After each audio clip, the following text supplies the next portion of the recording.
Yeah, 1 2 1 2. 1 2 1 2. Mic check. Hey, can y'all hear me out there? Hey. Against all odds. Against all odds. Against all odds. Against all odds. Against all odds. Against all odds. The podcast. Shout out to Rockhound Detroit Lions, man. My pride.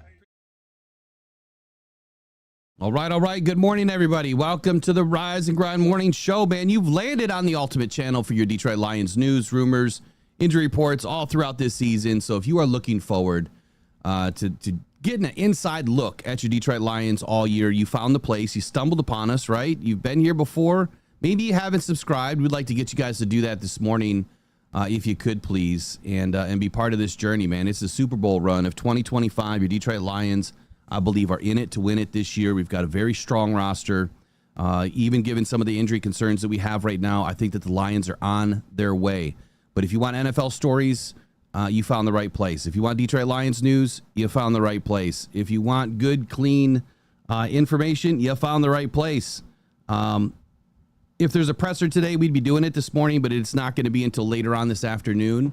So we will not have a presser to review. But Eric is finally back in the saddle this morning. So I'm going to bring Eric in, and then we're going to get right into our playbook today and get off and running. So good morning, everybody. Hope you're all doing well on this Monday morning. It's going to be a case of the Mondays today. I promise you that. It will be. Good morning, Eric, man. What's happening? How are you this morning?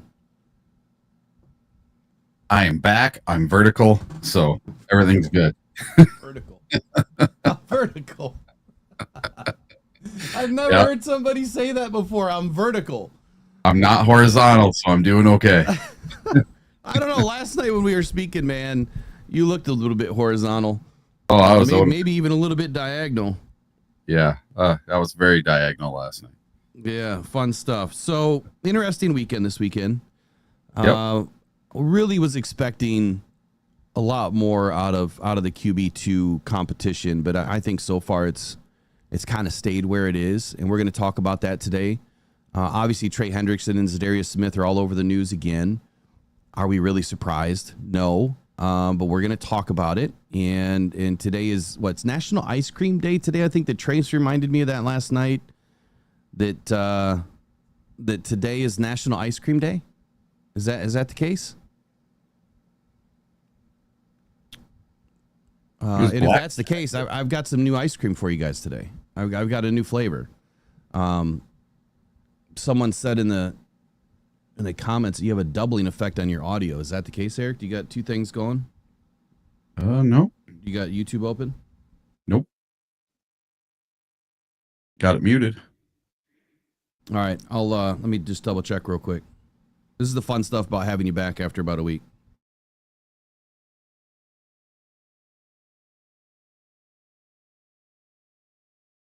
No, there's no doubling on there. It sounds good. Yeah, Dude, no, it sounds great. I don't hear any doubling effect on YouTube, so it's all good. Anyway, so National Ice Cream Day, man, you're gonna love this today. You're gonna love it. I'm gonna pair it up with a segment that we're gonna do this morning. Let's take a look at our playbook. So we're just so you guys know, we're rolling with a whole new setup today. Something I've been working on to get ready for the season. We've got about 2-3 weeks now to get it firmed up so that when we hit the season, we're good to go.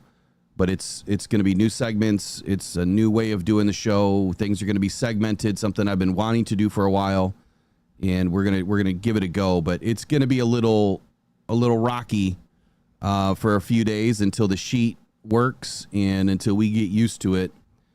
Nothing like having a curveball a couple weeks before you open the season. But to enter the day, we'll start with a playbook. I used to do a playbook every day, or a roster is what I used to do every day in the past, and I would throw up a graphic that would tell you guys exactly what we're going to talk about today. We're going to get back to that. It's just going to take a couple of days before we can make that happen. And that'll just show you like the top things that we're going to discuss, like live presser breakdown. So we'll do a live presser breakdown every day. So if Dan Campbell or anybody from the Lions are live in the morning at 8 a.m., we'll make sure that we're on early. That way we can bring it in and you can be live with us, and then we're going to break it down. As soon as they're done, we'll break it down. We may stop and start during, just to give it some context if we really need to. But otherwise, that's going to be part of the morning show. It'll also be part of the evening show. Detroit Lions news, rumors, injury updates, headlines, all of that good stuff. We have a dedicated NFC North report. I started a roundtable about a year ago, and then a former colleague stole it and then told somebody else about it. And so now they're doing it. So I don't really want to venture into the roundtable anymore. We'll just let that be. We're just going to do the NFC North report. And then we have what's called a scheduled report. So this is new. Nobody else is doing this but us. So when you see it somewhere else, you know where it came from. And I'm only saying that because I get sick of people hijacking stuff. The scheduled report. This is what it is. You got your schedule, right? These are handed out by the Lions. I don't know if you can see that. It's kind of dark in here today. You got your schedule, right? So the scheduled report, what our main focus is going to be, what our main news is going to be about, is how our schedule impacts the Lions and the transactions, the injuries, you name it. Same thing for the Lions. News, rumors, injuries, headlines, transactions for all of these teams. Those are the only teams that we're really going to discuss throughout the morning show. We will get into NFL news if it's bigger news, right? If it's news that makes sense to discuss, that will be still there, but it'll probably be closer to the end of the show, or we'll find a very specific area. Breaking news will always be part of the show. We've got a new segment rolled out in here that's just for breaking news while we're live. We'll make sure that we break it, and then we're going to try to get a bunch of videos done this year. Something that we have wasted all of these hours, thousands of hours of podcasting and not doing video segments. So we'll get that done too. Just give us a minute. It's going to be a little rocky, like I said, but we'll get through it. It's just like, got to train a 2-year-old all over again. I got to relearn all this stuff, and we have to get comfortable with it. So nothing like doing that and giving you guys some new enjoyment as well. And I hope that you guys can just give us a little bit of a break while we get through it. Eric, you good to go? Yep. I'm good to go, man. Let's do it. Let's just get right into the intro. We'll be back here in 30 seconds.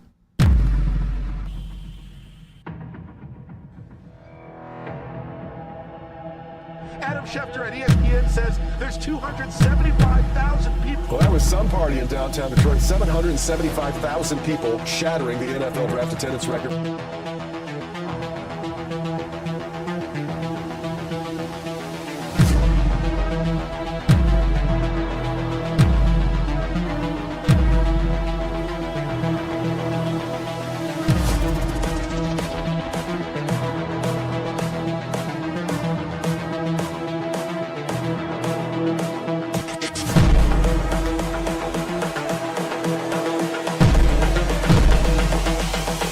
This is the future.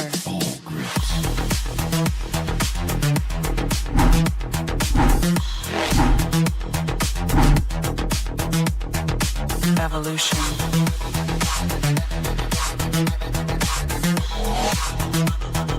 This is the future.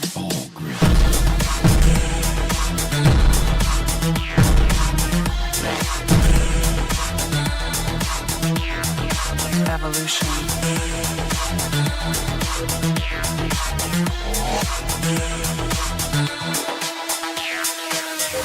Great.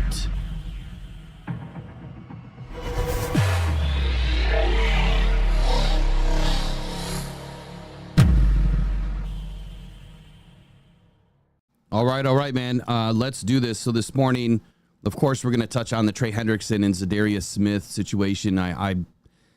We did a really good video the other day based on Wickster's call in and U of M Dad's call in. It really flushed out a lot of information that I've been talking about for months now, it seems like. And we kind of all just went into one video all at the same time. And so if you haven't watched the Za'Darius Smith video that I did a few days ago, there's a ton of info in there. We'll touch on some of it again this morning. I feel like a broken record.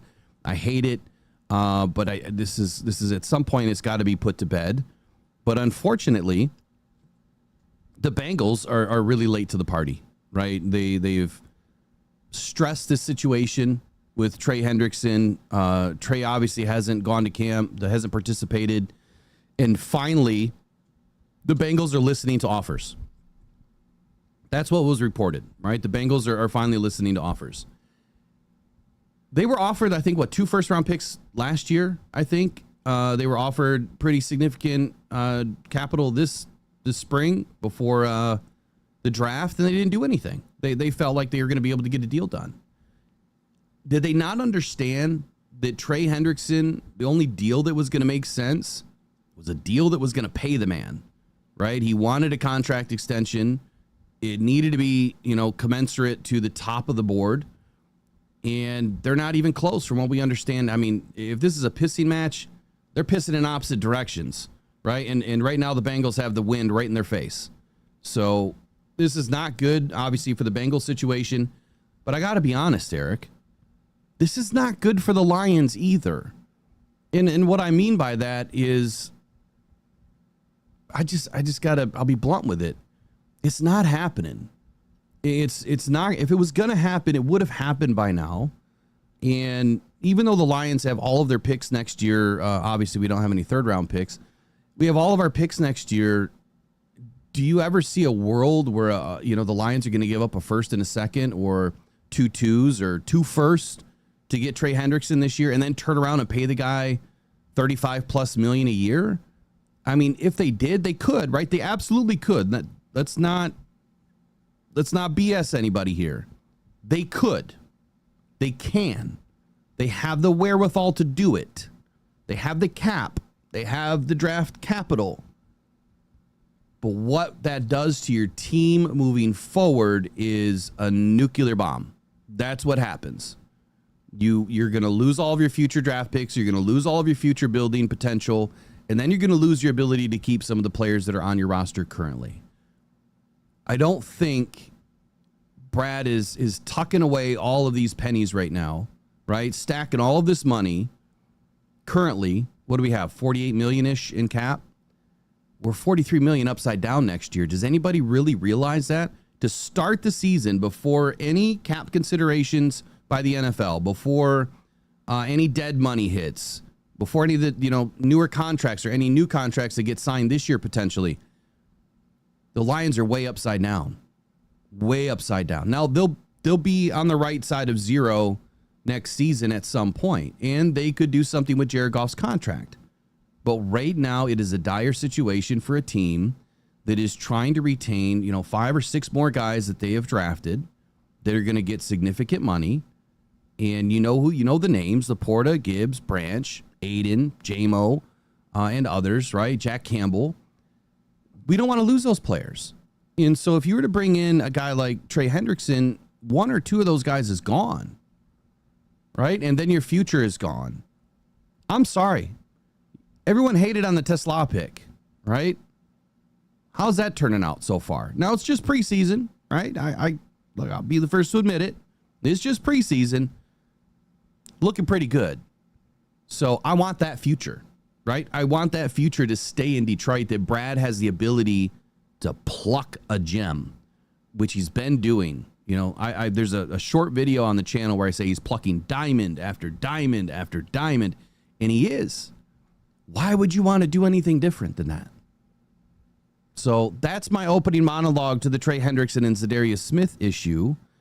Eric, give me your immediate reaction. I have a few graphics and things that I want to follow up with, and obviously a little bit more conversation to be had. But what is your immediate reaction when you see this weekend? You knew that Lions fans were going to have 16 videos and 16 of the 3,000 videos that have already been done and 100 articles all about it. So what was your knee-jerk reaction? Well, first of all, we have to go and see what they actually want. And a little bit of news has leaked out this week about what teams are actually being asked for by the Bengals. And Diana Rossini wrote, the Bengals have been actively engaged in trade discussions surrounding Trey Hendrickson for weeks. According to teams that have reached out, Cincinnati isn't only seeking draft capital in return, they're also targeting defensive players in a potential deal. By all accounts, the Bengals are looking for at least a 2nd-round pick and a player on defense to help with the loss of Hendrickson. So that brings to me a giant question. Okay, say the Lions trade for him for a second-round pick. What player are we giving up? We're not giving up Tyleek Williams. We're not giving up DJ Reader. We're not giving up Aleem McNeil. We're not going to give up Hutch. Do we give up Davenport? Do we give up Hassanin? Who are they going to want? Because they're not going to want some scrub.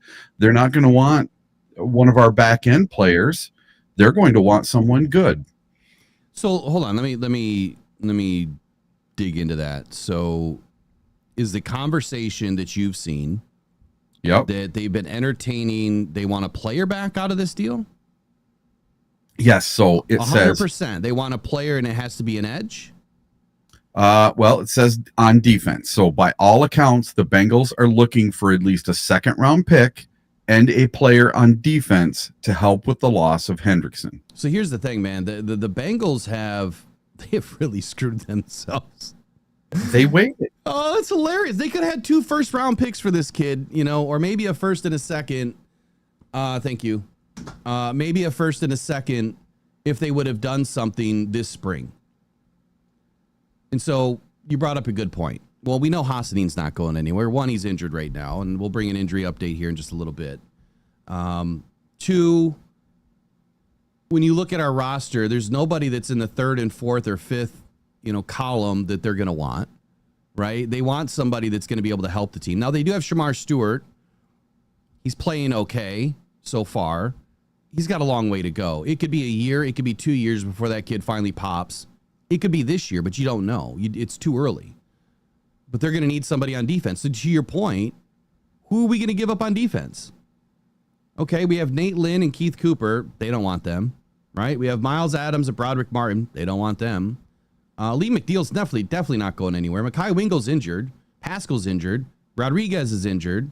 They're not going anywhere. You're not going to trade an injured player. El-Quadin Muhammad might be the only one that makes a lot of sense, or Davenport's not going anywhere, right? He's not. He is your number 2 defensive end right now. The Lions would be silly to do something like that. Is Trey Hendrickson better than Davenport on paper? Yes, he is. Does Davenport offer a much bigger ceiling when you look at age and potential? Yes. Is Trey Hendrickson a way better football player right now? Absolutely. But again, why, if Lions fans don't even want Davenport, why would the Bengals want Davenport? You know what I'm saying? Like these are the crazy conversations that I don't understand happen within the fan base. They're like, we don't want Marcus Davenport. Oh no, we'll trade him for Trey Hendrickson though. Well, if you don't want him, what makes you thinks that the Bengals do, right? Or how about this one? And we'll talk about it again. Hendon Hooker should be starting for Jared Goff, right? And then it's the next season. Oh my God, Hendon Hooker sucks. We should trade him for Trey Hendrickson. What? Like you go from one end of the spectrum to the other end of the spectrum, and I gotta tell you who it is. It's the SOL fans that are doing it. So before we go any further, I've got an ice cream of the day I want to share with you. Okay, I've got an ice cream. You haven't seen it, right, Eric? You haven't seen this yet. No. You haven't seen this yet. So this is new. This is new, and I'm just gonna say I'm gonna have to buy all the stock on this one. Absolutely. Let me make sure it's even in here. I thought I dialed it up. Did I put it in the wrong area? No, I didn't. All right, check it out. We got some new ice cream of the day that I think is going to help you guys understand what's happening right now with Lions fans.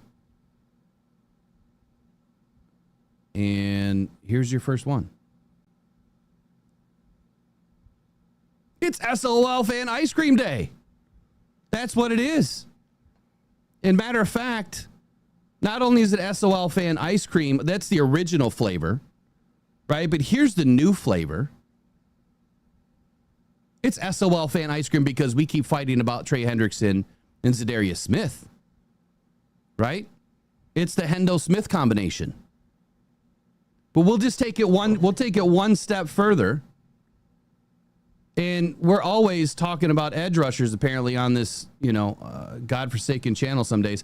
We got the edge Russian ice cream, if you notice that how we're Russian in there. Right? That's a special one that Putin left behind just for you Lions fans when he left America. What do you think? Edge Russian. I love it. Get your SOL fan ice cream today. It'll be available on Buy Me a Coffee. I'm just kidding. I'm not selling ice cream. It'll be melted by the time you get it, which is exactly like all of your takes about Za'Darius Smith and Trey Hendrickson. It is melted. Sorry. It's like going home and opening up the bag and you've got warm ice cream dripping milk out of your bag. That's what I think when I think about this conversation anymore. It's just Trey. Now look, Za'Darius Smith, I love. Like I would love to have him come back around at some point. But I think we understand where that's going. I do. I mean, I think if anybody understands, it's, obviously Brad Holmes knows when to pull the trigger on these things. And if you see the other side of that conversation too, where fans are saying, well, I believe in the handshake deal. I mean, it's something that I've been talking about for a long time too. And now it's everywhere. Everyone's talking about the handshake deal. Well, the handshake deal could be this simple: when you suffer injuries. Is there anything you want to say about Trey Hendrickson anymore before we dip off into Z? Yeah. So there was one more thing. Ornery U of M dad said, what about Alex Anzalone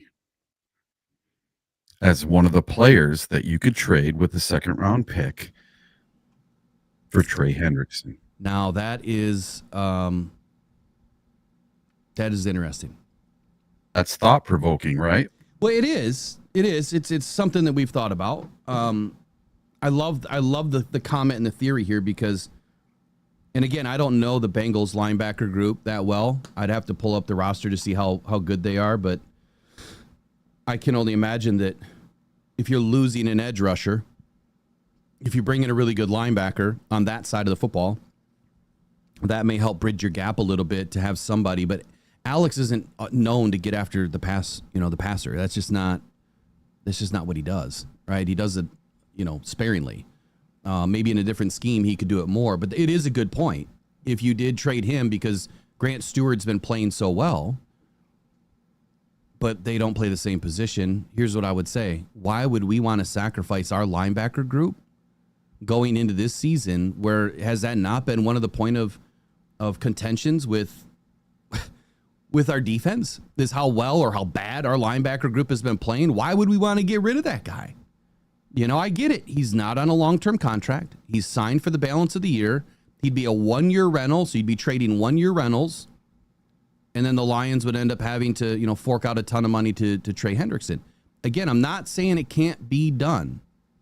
And would Trey make up for the loss of Alex? Probably. Here's my question. What happens when you bring Trey Hendrickson in and God forbid the guy gets injured in week 3 and he's down for 4, 5, 6 weeks, and then the injury just lingers through the rest of the season, and you don't get the benefit out of Trey Hendrickson, and you've lost Alex Anzalone, and you've signed the dude to a big contract? Then what? Because it happens. And I think that if you're risk adverse, yet Brad and Dan will tell you they're not afraid of taking the necessary risks. We've heard it enough from them. If you're risk adverse at all, you're saying, I'd rather hedge my bets on the guys that we have, the money that we have going out, the contracts that we currently have in place, than to dramatically increase my risk pool by spending $160 million on somebody that's 31 years old, right? When we could get the same production potentially, not 17 sacks. That's another question. Is it likely he's going to get 17 sacks this year? No, it's not. It's not at all. Even if you were to get 10 or 12, that would be a great season. With or without the Lions, it's a great season. I think that some Lions fans have this fallacy or belief that you have to have 15 plus sacks to be successful in the NFL. You don't. You need to shut down the run game, and you need to be disciplined in your details and stay within your assignment, not freelance, and get the damn job done. That's all you have to do. You don't have to sack the quarterback in every play. It's better to get some pressure on the quarterback so he makes a bad decision. yes, part of that is getting a sack here or there. TFLs are going to matter so much more to that backfield than a sack at the end of the game, right? You can get more TFLs on a possession than you can sacks. You have more opportunity. I said that wrong. You have more opportunity to get TFLs than you do sacks on every play, right? You've got 5 guys that can touch the ball plus the quarterback. So you have 5-1 odds of getting a TFL on any given play. I like those odds, and I'd rather see that happen. So anything else you want on Trey Hendrickson? Yeah, let's go to Fantasyland for just 1 minute. All right. Let's say that the Detroit Lions trade Alex Anzalone and a second-round pick for Trey Hendrickson, and Hendrickson agrees he will play the rest of this year on the deal that he currently has. Same with Anzalone. He Ultra goes off. fantasy. Yes, and we give him the promise that, next year we will work out a deal, or you can be a free agent and go wherever you want and get whatever kind of mega deal you want. And he gets 12 sacks and 10 tackles for loss. Is that Fantasyland trade worth what the Lions paid? Okay, so the risk is, the bet is 12 sacks, 10 TFLs, and he plays on the current contract. Yes, and plays out 17 games. Okay. And this is pure fantasy land, because I'm going to have to throw some reality into this too, but pure fantasy land, if he gets 12 sacks, 10 TFLs, and what does Aiden do? Same? Yeah, same. Call it the same? Hold on here. Let me... We're top 5 in sacks now. We're top 5 in sacks now. Yeah. And has our record changed? I'm not worried about that part of it. It's kind of hard to win 15 games. I mean, so let's just say we're in the postseason, right? Potentially. Yeah. That to me is what's going to end up mattering the most. But to answer your question, I'm trying to look to see what his career TFL, yearly TFL stat is. I don't have that pulled up, so I don't even know if it's viable. Yeah. I mean, it would have to be with the amount of sacks that he gets. All right, so here you go. In 2024, he had 19 TFLs. In 2023, he had 16. And then in 22, he had 6, 12 apiece in 20 and 21, and 4 in 2019. So if you pull a hard average from all that, if my eye math is working, you call that 10. Yep. About 10 a year. So you're right on pace. So 12 sacks, 10 TFLs. I mean, that's a banger of a season. My question is I mean, forget about Ahmed right now because he's injured. Is Tyleik Williams, the combination of Tyleik Williams and Aiden Hutchinson, DJ Reader, and Marcus Davenport not going to be able to give you the same result? Is Al-Qadim Muhammad, Keith Cooper, Pat O'Connor, Roy Lopez, Nate Lynn, Miles Adams? I mean, with all of those guys, are they not going to be able to give you the same result? And here's the other question. With the loss of Alex Anzalone, what is going to open up on the defense, right? How are offenses then going to be able to attack us because now we're missing Alex? Sure, we have Grant, but really, if you're gonna get rid of Alex, I mean, I don't know that Grant can cover as well as Alex can. I mean, the guy's an absolute missile. He's a stud, but we don't know yet. He wasn't a starter in Indianapolis. I think that for every action, you have a reaction, Eric. It's hard to answer that question. I mean, I would say that would be a great trade-off. I think, what is he making this year? 17 million? Yeah. Something like that.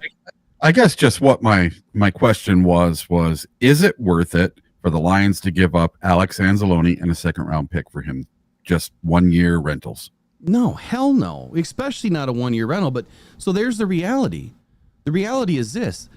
Trey has just been given that same promise from the Bengals for the last 2 seasons. Hey, great season in 2023, man. You like the sack king, right? Do it again next year, and we are going to pay you. We're going to take care of you, Trey, right? And then what happens? Doesn't happen. He's pissed. He's not going to agree to that. So that's the reality. He's not going to agree to come to a new team to have the same promise made to him that a GM could then just say the next year, We kind of go in a different way, Trey. I'm sorry. Now, if the thought process is Trey is completely understanding that he's coming in to be a one-year rental, he just wants to get the hell out of Cincinnati, and he's willing to play anywhere that's a contender and play under the same condition.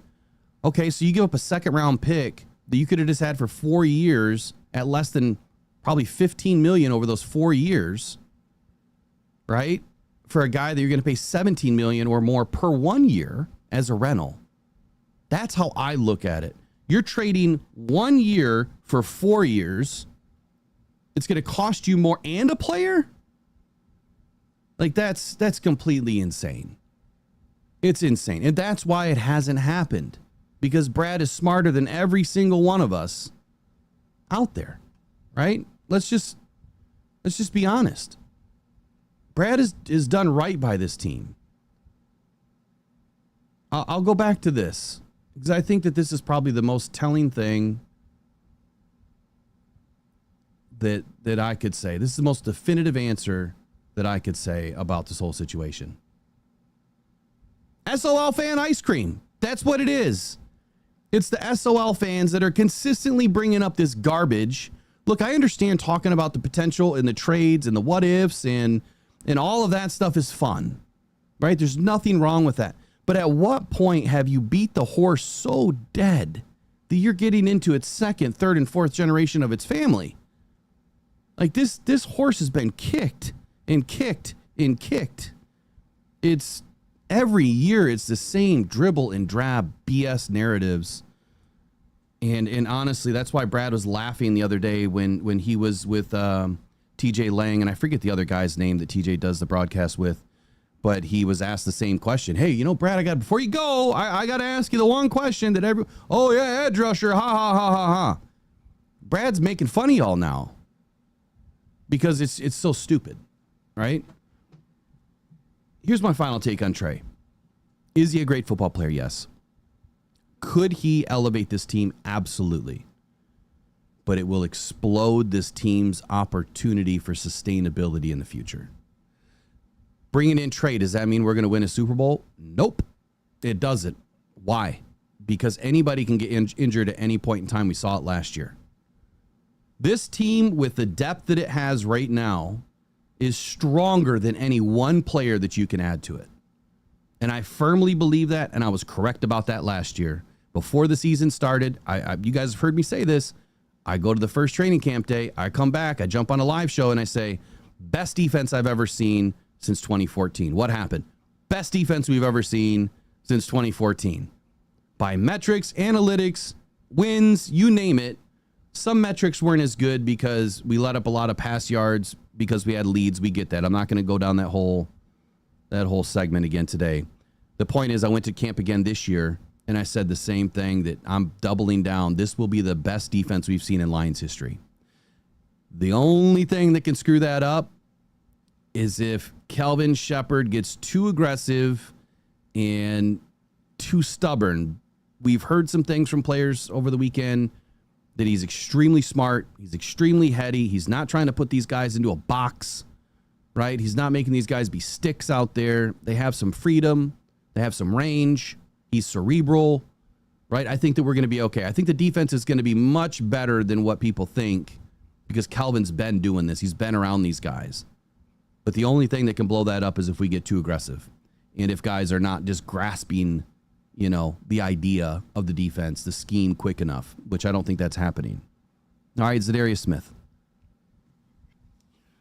Za'Darius Smith. So, again, I would urge you all, and thank you guys for all joining this morning. We got a ton of people in. I don't know if we've hit the likes yet, but what we do is we turn ads off if you guys get us up to 75 likes before 8:30. We are at 8:33. I'll give you guys 5 more minutes. If you can get all those likes up, get us some extra subscriptions, that would be great. That would be helpful to the channel. But if we get the likes up really quick, I'm going to kill these ads so that you guys don't have to worry about it. Za'Darius Smith. So now we've lost Ahmed Hassanin for a period of time. Okay, there has not been a full report out by the Detroit Lions. I'll just say from other reports, there was conversation that there was a pec injury, right? Nothing's definitive yet. If Ahmed is even out, let's just say 6 to 8 weeks, does that change anything for us? I don't think so. If he's out for the season, does that change anything for us? I don't think so. I think what happened is that just cleared the path for Nate Lynn or Keith Cooper to make this roster. That's what just happened. Now, are we dropping off in potential with Nate Lynn or Keith Cooper? I don't know, man. Out of what I've seen out of Keith Cooper, I'd have to say that I'm pretty impressed so far. He's got a long way to go. But when you're talking about a rookie, I don't care if it's 6th round, 7th round, or UDFA, they're kind of all in the same boat as far as projection of how they're going to do as a rookie season. Ahmed obviously brings a lot to the table because his motor is bar none, one of the best, that I've seen. We obviously have a little bit more of insight on the guy, from having Corey on the show and talking to him behind the scenes. But I think Ahmed is a fairly big loss from a depth perspective. But here's the thing with the depth.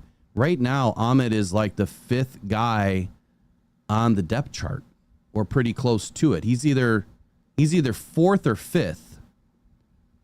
If Aiden Hutchinson is playing 85+% of the snaps and Davenport is playing 75+% of the snaps, how does Al-Quddin, Keith Cooper, Nate Lynn, not, even Zach Cunningham coming off the edge would be nice, but he's had a good camp. How does that not still give us the right amount of depth? I think it does. I don't think that adds an immediate spot opening for Za'Darius Smith, especially at $1 million a game or, even $750K per game that it would cost. When would Za'Darius Smith be added is the question, right? It would not be right now. It would be after week 1. And I get sick of beating that dead horse. It only makes sense. There's a reason why he's not signed. Every team looking at Z, if he's having other conversations, I would say this. Week 1, again, it's in the video. There's a reason why teams sign vets after week 1. The guaranteed portion of the base salary is no longer guaranteed. That's the big reason, right? It's no longer guaranteed. So that gives these teams a lot of flexibility with the amount of money that they're guaranteed to shell out. Because if you bring him in right now and he gets injured, well, then his salary's guaranteed. And you're talking, potential $750K per game loss just to bring him in. That's a bad move. So realistically thinking, if he is to come back, it's week 2. But do we necessarily need it today? Probably not. I would say if Davenport or Hutch goes down, they're right in. And the Lions are probably going to pay through the nose to get him, right? If there's no deal with Trey Hendrickson between now and week 2 or 3, and one of those guys goes down, you might see Trey then, get inserted into this defense on a 1-year deal. Unlikely, but I think that's the potential. What do you think on Z here? With Za'Darius Smith, as soon as the Hassanin injury happened at the game, I'm sitting in the stands. I look at my phone, and it's 30 messages from Lions fans saying, we need to sign Za'Darius Smith right now. With Hassanin going down, we need Za'Darius Smith. And I think that fans are very quick to react to injury. And we all have PTSD, whatever you call it, from last year's 20+ people on the IR for our defense. That's not going to happen this year. Fingers crossed, knock on wood, all that kind of stuff. That's not going to happen this year. That is very non-typical in the NFL for that to happen to any team. So I'm thinking the whole Za'Darius Smith thing is kind of a non-issue. I really don't see him coming back to this team this year with or without a handshake deal unless we have some injuries to our edge rushers. That's the only way I see him coming back. And if Hassanin's going to be back in 6 to 8 weeks, I don't see Z coming back. If he's not coming back at all this year, well, that opens up a door. Maybe that makes a possibility that he could come back. But as a Lions fan, I want to see what we got in some of these younger guys. And I like the fact that Brad and Dan want to build their own through the draft and through free agent or through, like undrafted free agents before they're just hurrying out and trying to sign someone that is a free agent. Absolutely. Absolutely. Look, does Za'Darius Smith make this team better right now? There's this conversation about Za'Darius Smith versus Marcus Davenport. And the only argument that I ever hear is this. But he hasn't played much in 2 years. He's only played 6 games in 2 seasons. Is that really the only argument that we have for Marcus Davenport? Is how much time he's spent on the field? I will say this. Plenty of really great football players have missed plenty of time. Right? They've missed plenty of time and they've gone on to have really good careers. I know that Davenport's been in the league for a little bit. What is it? 6-7 seasons now? He's 2018 first round pick. So this is season 7 or 8? I think season 7. If you go back and look, and I did this on that video about Za'Darius Smith too. If you go down and break down sack per snap, right? Sack per snap. Aiden Hutchinson was 1.3 sacks per snap. Percentage-wise, 1.3% sack opportunity per snap. Davenport was like 1.01, and Za'Darius Smith was like 1.03, something like that. Very close. And if you're going to tell me that 0.3% is that much better, or even 0.01 or 2%, is that like, what are we fighting about here? Because none of that really doesn't make sense to me. But when you look at when he's on the field, and I know that's the biggest argument, when he's on the field, the dude balls out. Watch the film. Go back and look how effective he was at pushing the ball to the other side towards Aiden so Aiden could clean it up. That's the goal of a Marcus Davenport. He is not your NASCAR guy. He is not your Lamborghini. He's not supposed to go back there and just get after the quarterback on every single snap. No. His goal is to set that edge, stop the run game, which he's great in the run game. Z is not. Z's numbers in the run game are terrible. Davenport's are phenomenal. That's his number one goal. Shut down the run, be clean in your details. He's a very smart football player. And then push everything to the other side. That's why AG calls him the can crusher, right? That's the can crusher side of the defense. You can flip right or left side. It doesn't matter what side he plays on. The goal is still the same. Funnel everything the way that the offense doesn't want to, the offense doesn't want to go. And what's funny is I think it was Inside the Den 3, or it might have been training camp practice that I was at. I can't remember where I heard it, but I heard Shep yelling at the defense saying, push that where the offense doesn't want to go. He kept saying that over and over and over again. And there's a reason why. It's because they're trying to force the ball to the weaker side of the offense. That's his job. And he does a really great job at doing that.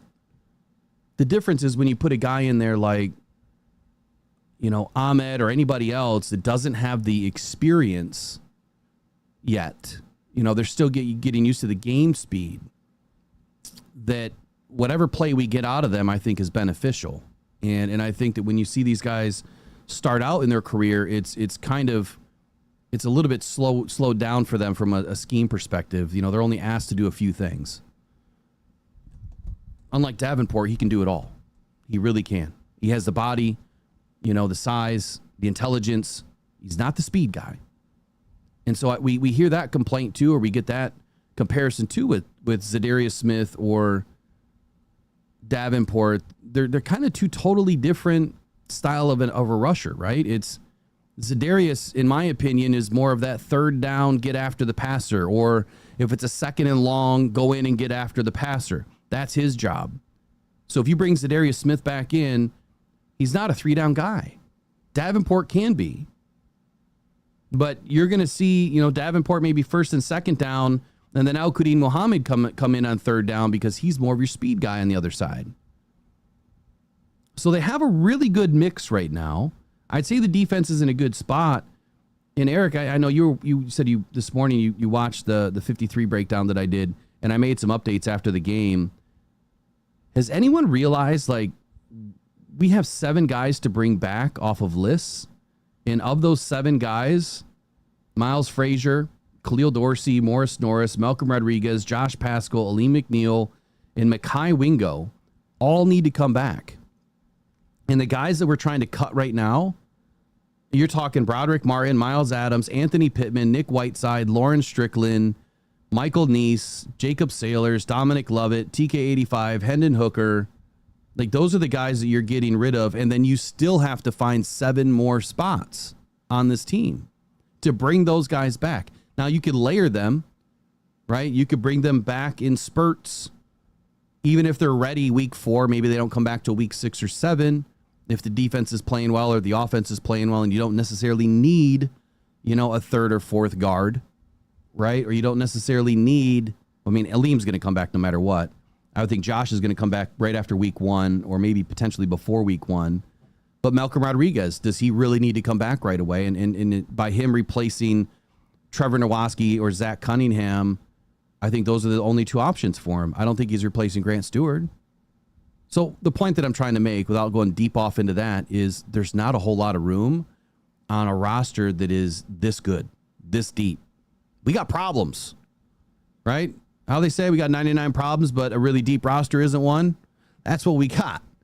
That's what we got, Eric. All right, it looks like we got to our likes. Thank you for updating me. Do me a favor, Maureen and all the mods. You guys know, throw that into caps. Obviously, tag me, and then I'll usually see it better. We have a lot of people in, like we do this morning. The chat just flies. It's kind of hard to see. All right, so that's the end of. Do you have anything else you want to add to that? Just one more thing. Lions fans and fans in the NFC North are very worried about another rumor with Trey Hendrickson, and that would be him going to the Green Bay Packers. And a couple fans in the chat were asking how much room cap-wise do the Packers have? So maybe you could figure out if the Packers have the ability to pull off a trade, because it sounds like they're kind of in the same situation as us as far as being underwater starting next season, from all reports that I've seen, that they really couldn't pull off a trade for Trey Hendrickson. Would it be a possibility that the Packers could get him? So I don't know who reported that.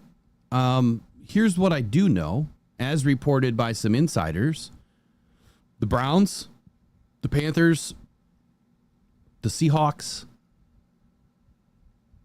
I think those are the top 3 that are interested in Trey Hendrickson. Packers have not been mentioned that I've seen. The Lions were definitely not mentioned. And I think this was reported by Jordan Schultz. I don't have my Twitter up for some reason. I thought I did. There was a post on X that was talking about the teams that were reportedly looking into the Trey Hendrickson deal and what was being offered. The Lions were not mentioned. And just give me 1 second. Let me just scroll here. I'll see if I can find it.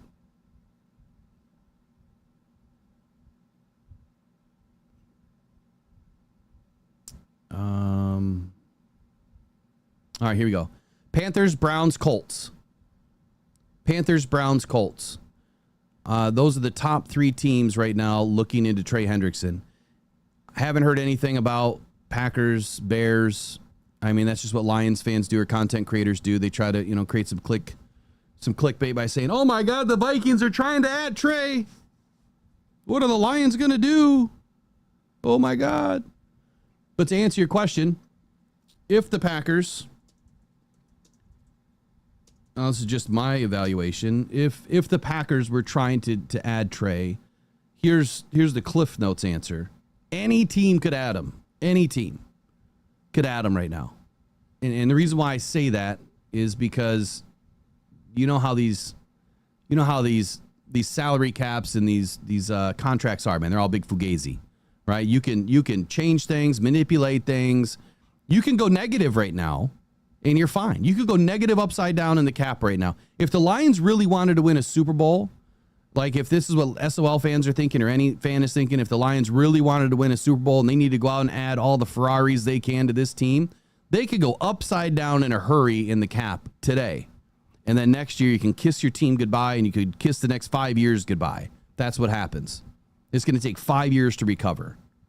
Right? Just look at the Browns. I mean, look at all the other teams that are always negative every year before the season starts. When I look at cap space right now for all of the teams, the Patriots have the most at 59.7. The Lions are at number 2 at 47.8. Your question was the Packers. They have 31.2 million.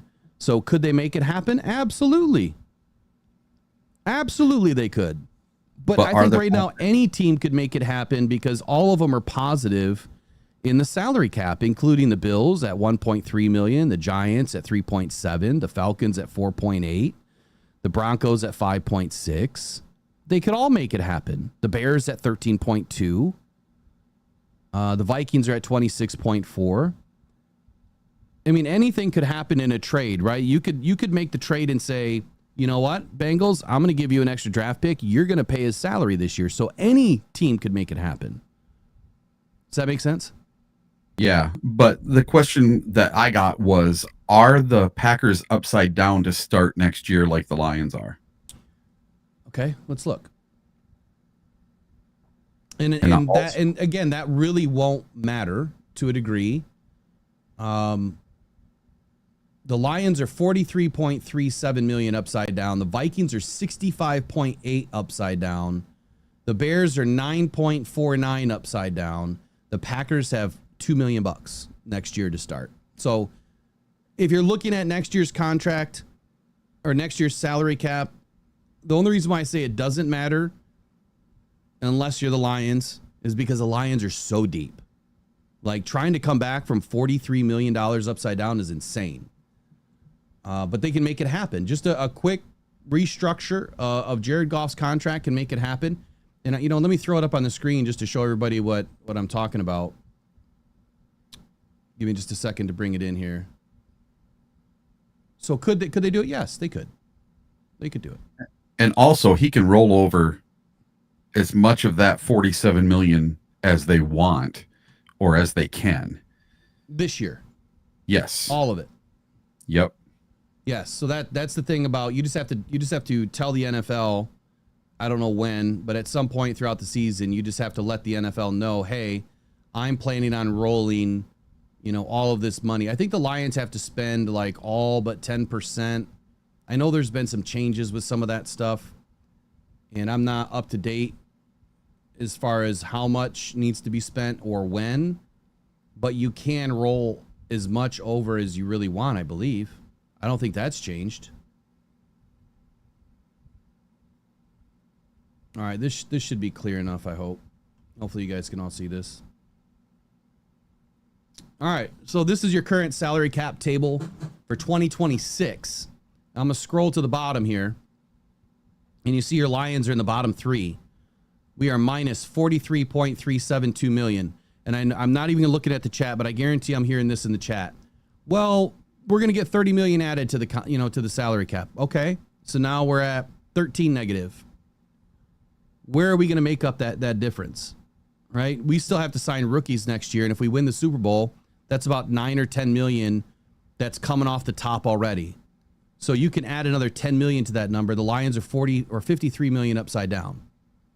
So we have to make up 53 million. If 30 gets added to the salary cap, we're still 23 million upside down. And we still have 5 players to sign. You still have Jahmyr Gibbs, Aiden Hutchinson, J-Mo, and others to sign. How is that going to happen? Well, if you roll over that 48 million that we have right now, that pretty much will wash us. You roll over the 48, you're signing your rookies, and what you're negative right now, you can call it a wash, or the Lions are still going to be upside down about 5 million. So we're plus or minus $5 million right now for next year, or 0 or minus $5 million. So something's going to have to happen with players on this roster. You could restructure Jared Goff's contract. You could easily find 20, 30 million out of his contract, right? You just turn it into a signing bonus. And we've had all of those talks too. Well, how does that happen? Well, one, Sheila has to have the money, right? She does, I'm sure. Two, the rules did change on that. For all guaranteed money now has to be in, this escrow account immediately. So it's not just what you see on paper. These teams might have $500 million, $750 million sitting in escrow. Unless you're extremely flush with cash. That's why not all of these teams make these moves, because they have to be flush with cash. Just because they're billionaires and they own a football team doesn't mean that they have $1 billion in flush cash sitting somewhere. Those are the things that, again, a lot of content creators don't talk about. A lot of journalists don't talk about it. They'll just push the narrative, right? Without going deep into why or why not. And I'm not saying that I know everything, because I don't. We know that. But just taking a high overview of what's happening, now and next year and the future years, the Lions have a very tricky situation. And that is sign the players that we just brought in 2022 next year. And 2023 is coming up quick. And how are we going to keep all these guys on the roster? If we want to keep winning, I think we have a winning roster with good core depth and core starters. It's just, you got to keep them. I don't think one thing has been erased from our problem sheet, if you will. If you list out a bunch of, problems that teams face, what do you think the number one problem was for the Lions over the last 30 years that they had to face every year? Be good at drafting. That's one, yeah. But after the fact, after the drafting, like, what do you think the biggest issue was for the Lions not being able to bring in football players that mattered, or even coaches? Be able to have someone competent run your books. That's part of it, yeah. So, like, you got to have a competent GM and a really good coach. Nobody wanted to come to Detroit. Right? That was the biggest problem we faced year in and year out, was nobody wanted to come to Detroit. Now everybody does. So that is the one problem we do not have anymore. If we want a player, more than likely that player wants to be with us too. If we want a coach, more than likely that coach wants to be with us too. We don't have to worry about that anymore. Let me get these ads kicked off. Appreciate you guys for doing that. Trace is saying that there's an echo back with you. I didn't hear an echo. They were saying I was kind of loud too, so I turned my volume down just a little bit. Let me I'll double check it on the back. While I'm doing that, I'll end the votes here. So 51% say they'd rather have Smith back versus Hendrickson. Hendrickson got 20% of the votes, 102 votes this morning, and 29% said nobody. I think that's a damn good poll. I think it's spot on that it's either Smith or nobody right now. So good job on the poll. Appreciate you guys all participating with that this morning. I'll get ads kicked off here in just a second, and then I'll dive into Eric's volume issues here. We'll get that fixed if there's indeed an issue. While I'm doing that, Eric, is there something that you would like to walk us into? We'll start with oh my goodness, let me go all the way down. You had the highest and lowest PFF grades that you wanted to talk about, were the camp battles for the Lions. Let's just start with that. And while you're talking, I'll be fixing in the background. All right. So who had the highest and who had the lowest PFF grades this weekend? Let's take a deep dive and let's look at it.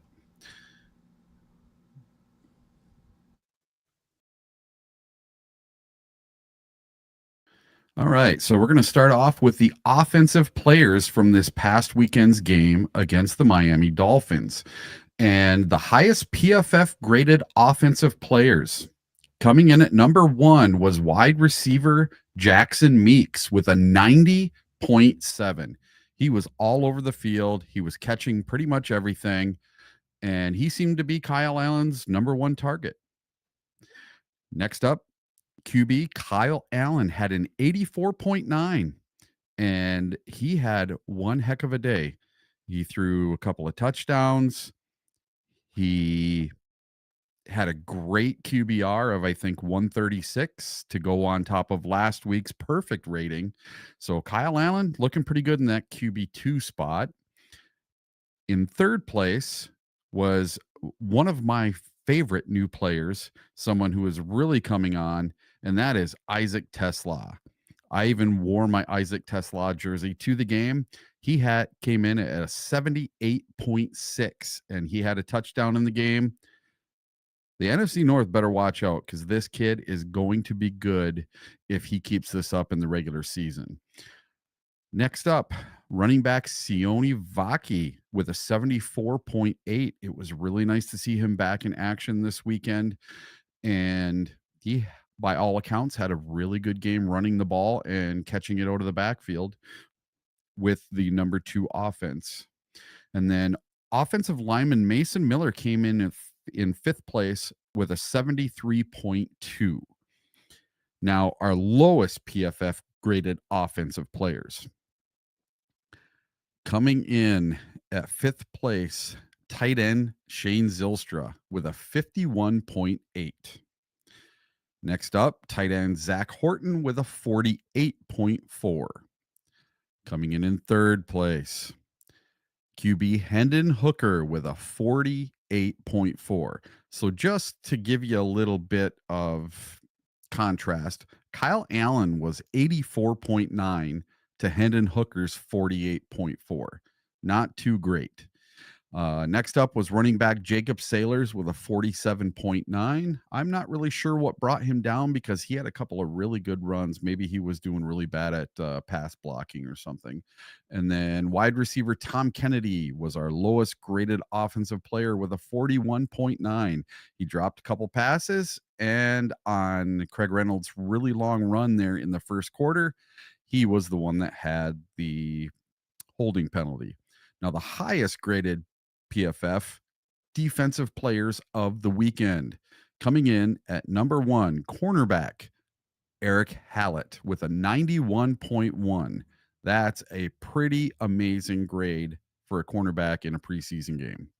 And then defensive end Isaac Ukwu, he got in for the sack, and he was there to the quarterback for pressures a whole bunch of times. He was all over the place, in on a bunch of tackles. He comes in at an 83.3. And then newly acquired cornerback DJ Miller. He came over from the Michigan Panthers. He scored a 72.6 after only being with the Lions for less than 1 full week. Next up, in 4th place, cornerback Alan George. When they announced the name George on a tackle, I was like, who the heck was that? I didn't even know we had a guy with the last name George when I got to the game. He comes in at a 70.9. Well, to your credit, he was just signed, I think, on Thursday. Yeah, I mean, it was nuts. I had no clue who he was. And then safety Lauren Strickland, he came in at 5th place with a 69 overall. And now our lowest graded defensive players. In 5th place, cornerback Tyson Russell, another one I did not know. And he came in with a 51.6. Linebacker Anthony Pittman, 45.8. Defensive end Ahmed Hassanin came in at a 45.5. And then Miles Adam with a 45.4. And linebacker Deron Gilbert with the worst grade of the weekend at a 32.2. So there's your top and bottom PFF players according to PFF for this weekend's game. All right. So is that linked in that article there, or that PFF grade? Is that linked there? Yeah, it's supposed to be. Yeah. All right. I mean, I was listening, but I was not listening. So yeah, I don't see it. Damn it. It's not in there for me. Oh, okay. The ones so who was the bottom? So Gilbert on defense, I wasn't surprised. So during the game, when I was live, I kept saying, man, I don't know why this guy or how this guy's on the team. He looks so skinny to be a linebacker to me. And I think he's a converted safety. If I remember correctly, I think he's a converted safety. I think so. I mean, obviously the Lions love his upside on special teams. and his ability to play on teams. I don't see how he makes this roster. I think he has a long way to go. When I look at guys like this on the roster, I understand, the Lions can't just bring in, 8 top-tier linebackers and fill out the depth chart. You're going to have some guys on there that, they're there to kind of get you through camp. You're hoping you can turn him into something. You're hoping that he can end up being a teams guy or, on special teams that doesn't get snaked, that if you have a guy that goes down on your team's, roster, that he can then fill in or get moved up, get activated for a week or two. That's what I get from guys like Gilbert. That's my, I guess my understanding of how these things are probably going to work with the Lions this year. We have a really deep linebacker room, in my opinion. I think it's much better than a lot of us expected, especially once Alex Anzalone was brought back for the season. I do have some receipts I want to share, though. My picture looks all washed out this morning. I do have some receipts I want to share. Well, I know it's members only now, but if you remember watching like the Reese's Bowl and the East-West Shrine game, Tesla was one of the guys that I pointed out while we were watching the game. I know Trey will remember that. She was in there. I think Mike P was in there too, watching that game with us. We only had about 50, 60 people in, I think, at most. But Isaac Tesla was one of the guys that I thought was really good. But there's another guy that I thought was really good too. Anyway, Jackson Meeks. And let me add the volume to this because I know it's not on. Good receiver, great hands, long body, works back to the quarterback. I like tape. I don't know. All right, so this was Jackson Meeks. You can hear what I say right away. Let me pump up the volume on this one. It's a little bit low. I know I was having a lot of audio issues during this segment, but this is an old look at one of our live streams during the East-West Shrine game, or it might have been the Reese's Bowl, but listen to the guy's name that I mentioned right away. Jackson Meeks. Good receiver, great hands, long body, works back to the quarterback. I like tape. I don't know enough about him, but getting that in. It keeps cutting out on me, though. Jackson Meeks. Good receiver, great hands, long body, works back to the quarterback. I like tape. So you heard it. I mean, I'll just leave it at that, right? Jackson Meeks was showing up to me right away in that game. And when I say long body, great hands, works back to the quarterback, it's everything that we've been seeing out of this kid so far. Now, Dominic Lovett was like my guy, going into this camp. I thought that he was really going to perform well, and he was. And then I think it got into his head a little bit. He got chewed out a few times. He had a few problems. Even in that first game where he had the ball ripped away, it was a long bomb. He had the ball ripped away out of his hands because he didn't secure the catch. And since then, Lovett has kind of fallen off. But Meeks has just been steady Eddie, man. He's been performing well. Both of these guys, Isaac Tesla, I'm not worried about. But both of these guys, getting touchdowns in each of the last 2 preseason games. And Meeks was our best receiver in the game over the weekend. I think he had like 98 yards or something like that. I don't have it pulled up in front of me. He looks good. He looks really good. And I know there's a connection to Za'Darius Smith as his cousin or something like that.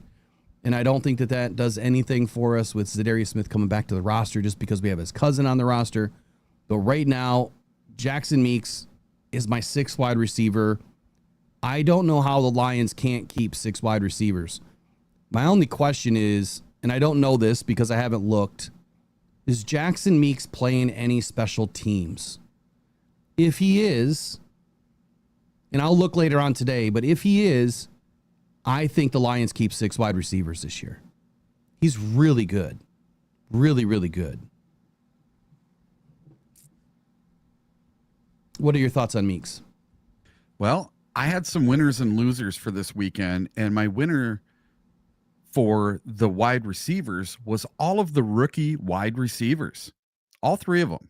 So you have Isaac Tesla had a spectacular touchdown. Dominic Lovett, he excelled on special teams.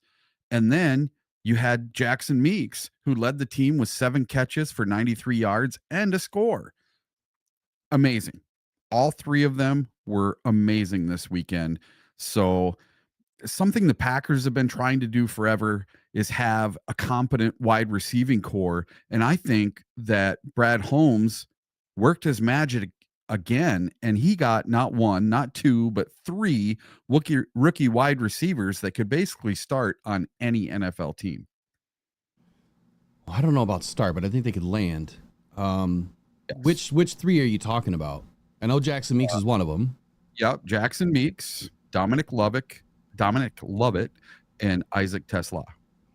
Tesla and Meeks for sure. Lovett's having some problems. And I, again, like I said, I don't know what it is or why he is kind of fallen apart, over the last couple of weeks.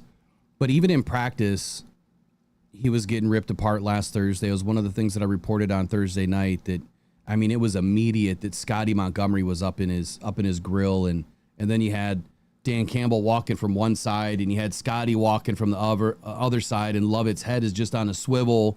Like, who do I look at? Who am I responding to here?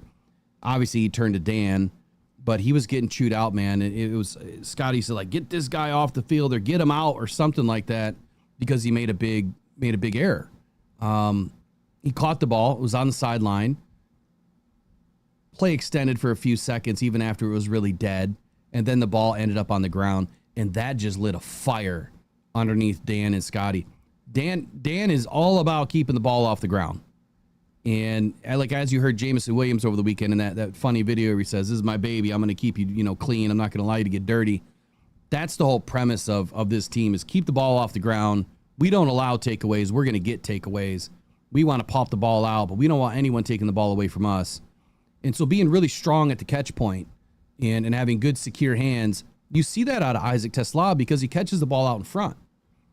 Meeks catches the ball a little bit more inside, but I've seen some plays where he's catching the ball out front too. He just seems to be in the right spot at the right time. He runs a good route, and he works his way back to the quarterback if he needs to. I see Meeks having a lot better leverage than Lovett does, kind of like in a box out, if you will. Think of basketball and you're trying to box somebody out. Meeks puts his body into a better leverage point than what I'm seeing Lovett is doing at this moment. I still like Lovett. Don't get me wrong. I feel like the last couple of weeks have not been in his favor. And Dan is loving, he's loving Jackson Meeks right now. So I see him on the roster, man. Matter of fact, talking about their wide receiver impact from the weekend, they're both consistently demonstrating their potential. And that's Isaac Tesla and Jackson Meeks. Clearly Isaac Tesla is on the roster. That's without a doubt. But with both players scoring touchdowns in consecutive preseason games, I think that there's a simple question is, Dominic Lovett's roster bubble finally popped. And I think right now that's the case. Dan Campbell's quote over the weekend was, he's somebody that we feel like has improved every day, every week. So you're always going to take notice of those guys. He's going to be somebody we talk about tomorrow. He's going to come up because he's elevated his play and he is noticed. We'll be discussing him for a while tomorrow. That was Dan Campbell over the weekend. And I believe that might have been post-game presser that he said that, or just following that he made that comment. I'm not surprised at all. When you show up on tape and like he said, you are noticed, that's half the battle. You got 90 guys running around out there. You need to do something to get noticed. And what Meeks is doing to get noticed is catching everything that comes at him. I think he was, 7 for 8 over the weekend, maybe?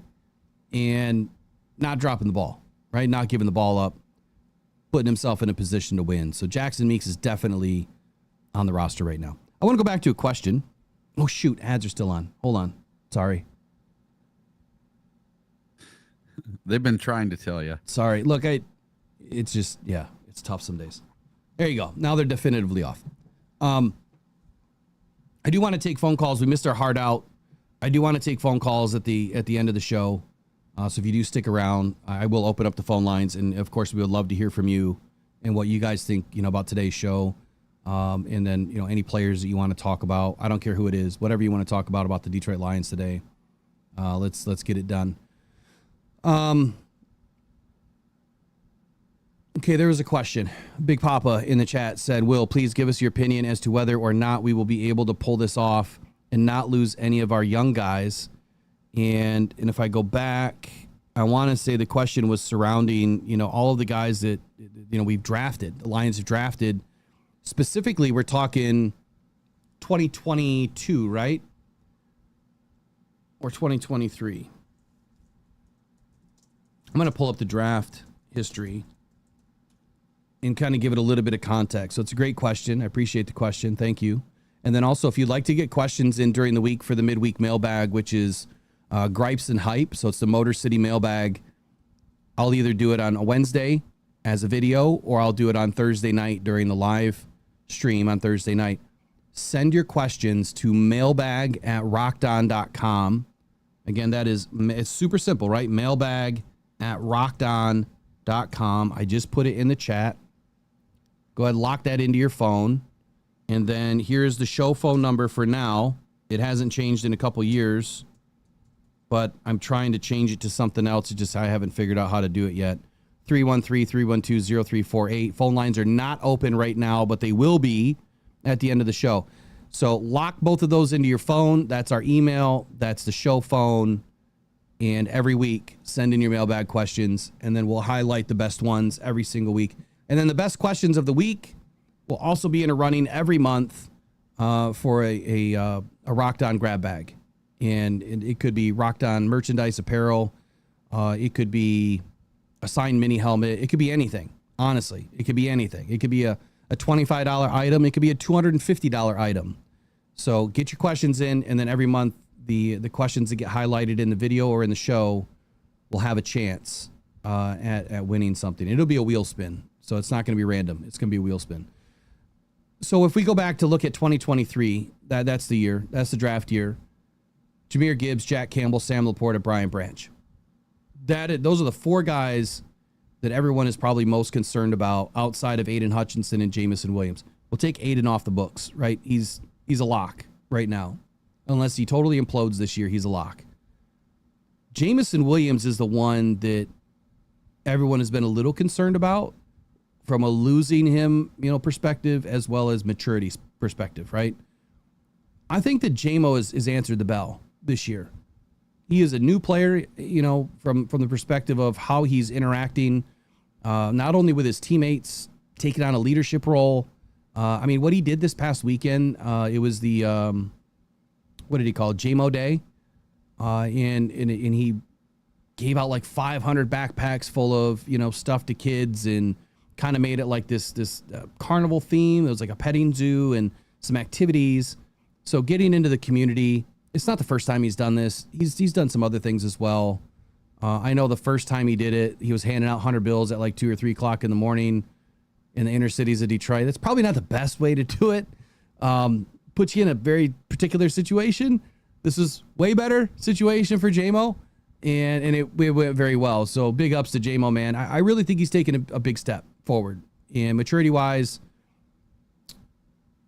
everyone goes through it, right? I was especially critical on his maturity early, and I kept saying the whole time, if he fixes that, I think he's going to have a really good long career, because his ability on the field is undeniable. But the maturity also mattered for his ability on the field to be realized.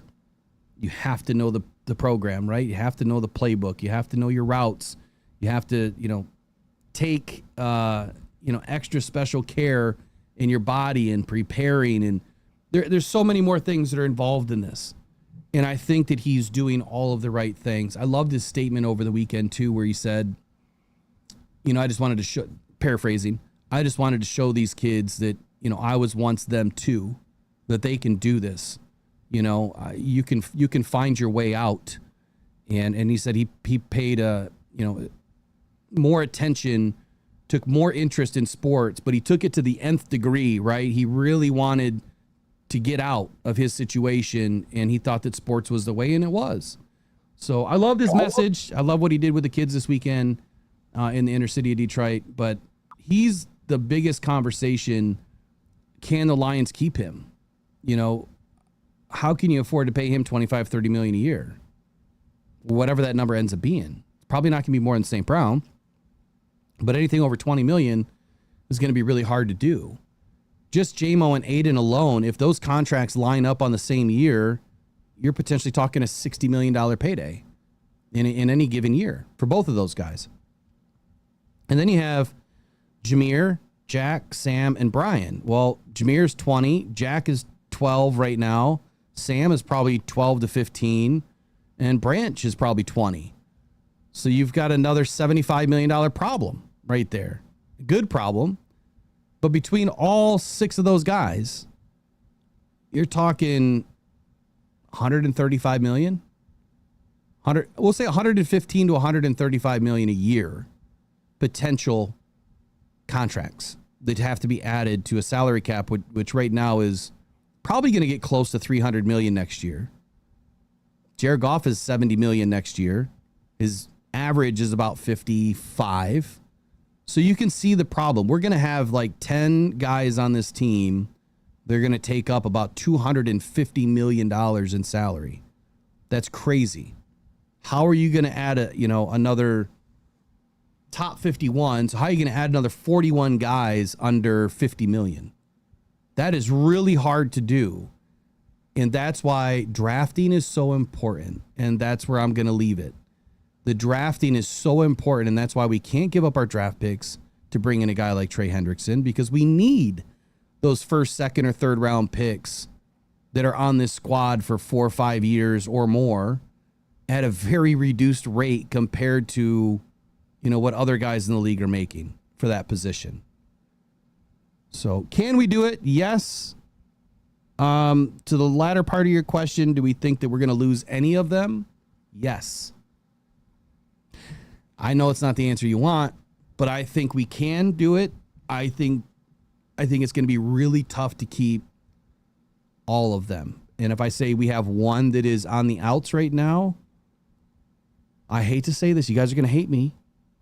It's J-Mo.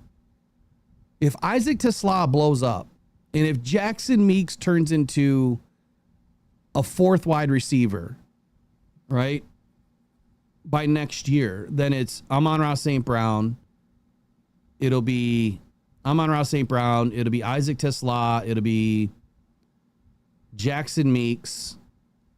And then, let me get my roster up. This is what it could look like if J-Mo was gone with our current roster. It'd be Amon-Ra St. Brown, Isaac Tesla, Jackson Meeks.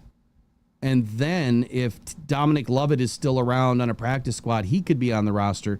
And then you would have room for a couple of more guys, a couple of more up-and-comers.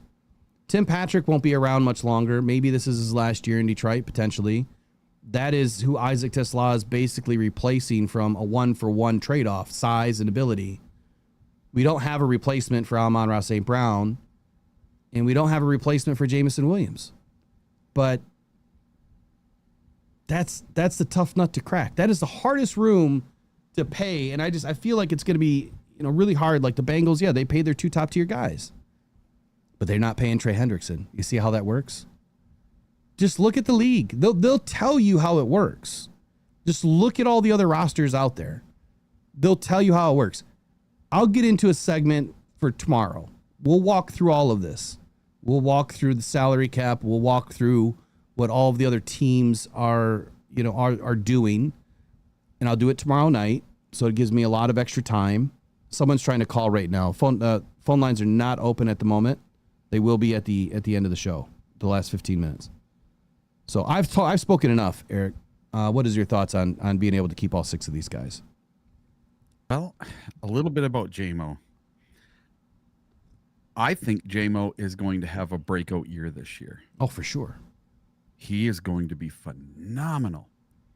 I put a little link in the breaking news section for a video about J-Mo. It's real short. And the Lions put this out yesterday. And it's just J-Mo giggling and laughing at practice and at the games this season, and how much different he is. Just happy, man. He's just a happy kid. Happy this year. And like every time he catches the ball, it's like he just won the Super Bowl. Every touchdown he catches, it's like he just was named MVP of the Super Bowl. He he is loving life right now. He is loving being a Detroit Lion. He knows his place. And this is what I think about JMO. The Detroit Lions are going to be able to do something with JMO that they can't do with any other player. They are going to be able to let Jameson Williams play out this year, play out next year, and franchise tag him the next year. That's how you keep him. Yes. That's how you keep him. And that's when they can decide, oh, do we need to trade this guy? Do we, heaven forbid, trade St. Brown or one of our other wide receivers? You know, you never know what's going to happen between now and then, but that's one way that they could keep Jameson Williams around, so they're not doing what the Bengals did. They don't want to go down that road. You don't want to have two top paid wide receivers at their position. And I think Jameson Williams would be willing to go through playing his 5th year and playing on the franchise tag. Because you hope so. You hope so.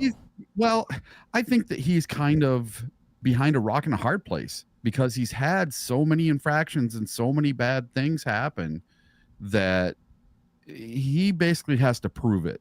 And then not only does he have to prove it once, he needs to prove it 2 or 3 seasons in a row. And I think the Lions know that he's going to be a good soldier for them from now on, because they gave him quite the leash and they let him go to the end of that leash. Yeah, I agree with you there. I think that there was definitely I think they gave him all of the opportunities necessary to kind of rehabilitate himself. I know it's kind of a rough word, but what I mean by that is to kind of reprove himself, like you said, again. And yeah, for a wide receiver that came in that didn't know the playbook, was coming off injury, thought that just his physical talents would carry him in the NFL, it just didn't happen. And then for all the other stuff, the gambling and the PEDs or whatever that ended up being, we never did really get an idea or full answer. We never will. No, I don't think we did. There will never be an answer to that question. And nobody's buried that. Whatever it was, they buried it. Yeah, nobody's going to ask either. Everybody's too afraid. And not that I even care, but if you're going to report something and say that it was PEDs, you know, like they did, and that's what it fell under, you would have thought that maybe do right by the guy and at least just tell us what the hell happened. Because then, you know, in people's minds, it's could be worse than what it really is. Yeah. You know, there was the speculation that it was some stupid medication that just didn't get reported on time, which is possible. I mean, it's absolutely possible. You know, that stuff can happen. All right, so I've got this thing lined up here. I might have to get the volume turned on, but I don't know why it's not allowing me this morning. Jack. Come on, where is it? There it is. Oh, it's on. All right, here you go. Jameson Williams. JMO Joy is what they call it. JMO Joy.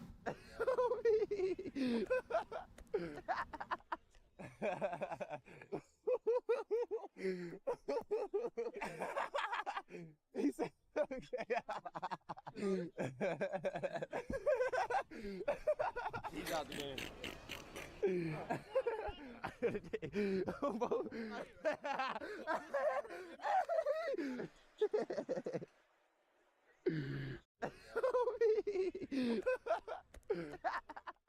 It's almost hard to listen to because he's got that high pitched, you know, laugh, but it just makes you feel good, man.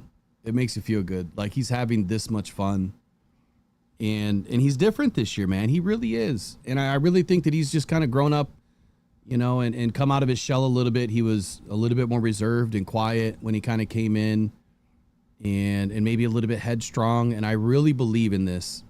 You couldn't have asked for probably a better situation for Jameson Williams to come into this league, to be coached by Dan Campbell and be surrounded by guys, really good men like Brad Holmes that know how to treat men like men, but also know how to, get the boy out of you and turn you into somebody that can be respected. And I think that's exactly what's happened for Jameson Williams. Whatever he's done off the field, whatever he's done behind the scenes, if anything at all, I think that he's been surrounded by really, really good people, and that has helped shape who he is today. Yes, at Maureen, I did mention that earlier. We did see the baby video. I'll try to pull that in here in just a second. And then don't forget, here in just about 10 minutes or so, we'll open up the phone lines. We'll take a couple of questions. So, Eric, you know how this went today. Like, our whole structure of the morning show did not happen. Nope. It did not happen. We had a plan to talk about some things this morning, but not all of it is come to light today. So let me see if I can slam a couple of things in here real quick before I bring in that video. So we talked about Trey and we talked about Z. Let's do the scheduled report. So this is not full today, but the scheduled report would look like this. So John Mechie traded to the Eagles, right? The Lions have the Eagles on the schedule in week 11. And so that's what the scheduled report's going to be about. How do the impacts of trades and injuries and things like that are happening for other teams around the league that the Lions are going to have to face this year? How does this impact the Detroit Lions? And if Eric, if you could find that baby video and drop it in the breaking news link, that'd be great. Oh yeah, I can do that. Just give me a second. So when I take a look at the Eagles depth chart right now, I know that a lot of Lions fans the last year or two, maybe it was 2 years ago, they were kind of hoping that Mechie, would end up in Detroit. He didn't. I think that was still the right answer. But when I look at their depth chart, they have Devonta Smith, Juwan Dotson, and A.J. Brown as their 1, 2, 3. And then behind them, you have Johnny Wilson, John Mechie III, and then Terrace Marshall Jr. And they still have Elijah Cooks, Darius Cooper, and Aeneas Smith behind them. They have like 12 receivers on the roster right now, which is insane. John Mechie is probably your number 5. He's 5 or 6. So are the Eagles going to keep 5 or 6 wide receivers? That is the biggest question. And the fact that he got traded late, into training camp, I would say that this isn't a huge deal. And he's not someone that's going to affect the Lions right now as far as game week. It's not somebody I think we really need to prepare for. It's the top 3 that we have to prepare for. I don't know. Somehow you just changed the color of my... Yeah, it did it. You did it. I didn't touch it. When you pulled that link, it completely, like, everything, I can't see anything again. No, it just changed. It just went white. Really? Yep. I didn't do anything. Oh boy. There we go. Oh, I just changed it and it went back. That's what I mean. On my side. Are you in the Word doc or are you in the web app? On the web one. Yeah, that's why. That's why you have to be in the Word doc. Here, I'll go over there. Well, you've changed it, so now I can't see anything.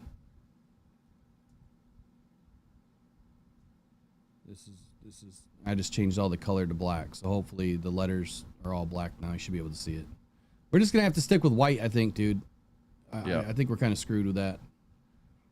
So anyway, the scheduled report is gonna look like that. We're gonna be bringing in news, talking about just the teams that we're facing this year.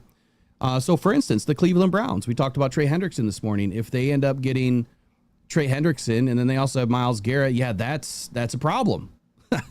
That is a big problem that the Lions are going to have to face. And I would say so far, man, what we've seen out of the Detroit Lions starting roster, I'm not as concerned about our offensive line as some may be, but it's also early, right? It's just preseason. We really haven't seen all these guys. I'm a little disappointed that other teams like the Chicago Bears, put their starters in last night, and the Lions have yet to do that. And even though the Bears had joint practices, they still put their starters in. I would love for Dan just to do it in one of these games, just for a possession or two. Go out there and get a good feel together, right? You don't have to put anything crazy. You don't have to scheme up anything, but just go out there and just run a few plays together. Get back in that environment. I really believe that's why the Lions start a little bit slow every year because, yeah, we're doing joint practices, but we're really not in a game situation. You don't have the fans screaming at you, right? You're not in a stadium setting. And I think that hinders our ability to kind of get off and run in a good direction. Let me just kind of run through. Like I didn't get through the camp connection. The camp connection is also a training camp segment all year. Next year it'll be a lot better, but the camp connection reviews what's going on in camp. So we'll start that again tomorrow after they get through practice. But starters, man. So the decision to hold out the rookies like Tyleik Williams, Tate Ratledge from the game over the weekend, it really signals their anticipated roles. I think that we're all in the understanding that these guys are starting, of course. I think that this approach, it allowed both of those guys to get some action in the previous week against the Falcons and help them kind of focus on some of the things that they were not doing as well during joint practices with the Dolphins. So they didn't get in the game versus the Dolphins. And I think it's really prioritizing their development and readiness for the regular season by getting them a little action in the game. I just wish that they would have been out there with the rest of the starters. But clearly holding those guys back from this weekend shows that the Lions have enough confidence in where they are in their development that they're going to be fine and ready to go week one. I already spoke about the rookie receiver impact. Isaac Tesla clearly is your number 4, I think, on this roster, at maybe number 3. I think he's leapfrogged or will leapfrog Tim Patrick. But then again, Tim Patrick's got a ton of experience. I think whatever Tesla is involved in this game, he's going to have an impact in this game. You're now looking at an offense that has, 5 viable weapons, not even including Jahmyr Gibbs. And I think that's the biggest caveat to the receiver room. Jahmyr Gibbs has been lining up more as a route runner in the offense. And Eric, you had an interesting take the other night or the other morning when we were talking. I remember it was over the weekend, I think. You said something about Jahmyr Gibbs and David Montgomery, and you had a take on David Montgomery. Do you care to share that this morning? You're muted. I don't remember which take I had. Remind me. Okay. So while you were horizontal, you said David is going to have a different role in the offense this year because of the use of Jahmyr Gibbs in the receiving game. You thought that one was going to have a bigger opportunity. And I'll say this, I think a lot of people have forgotten about David Montgomery, and that's a mistake. Just because we don't highlight David Montgomery, which I'm going to today, but just because we don't highlight David Montgomery doesn't mean that he is not a viable weapon, just doesn't mean that he is not needed in this offense. He absolutely is. And your take was similar to this. You think that David Montgomery could get more of a snap share this year in the running game simply because Jahmyr is going to be out catching passes. And even though they may be in the game at the same time, that David may be the primary runner, whereas Jahmyr is now utilized in the passing game more so than the running game. Clearly, Jahmyr is going to run the football. But your take was kind of to say it may not be as lopsided as what people are starting to think with Jahmyr Gibbs toting the rock more than David Montgomery. David looks great. He looks like he's in the best shape of his life this year. When I watched him at camp, he's cutting different.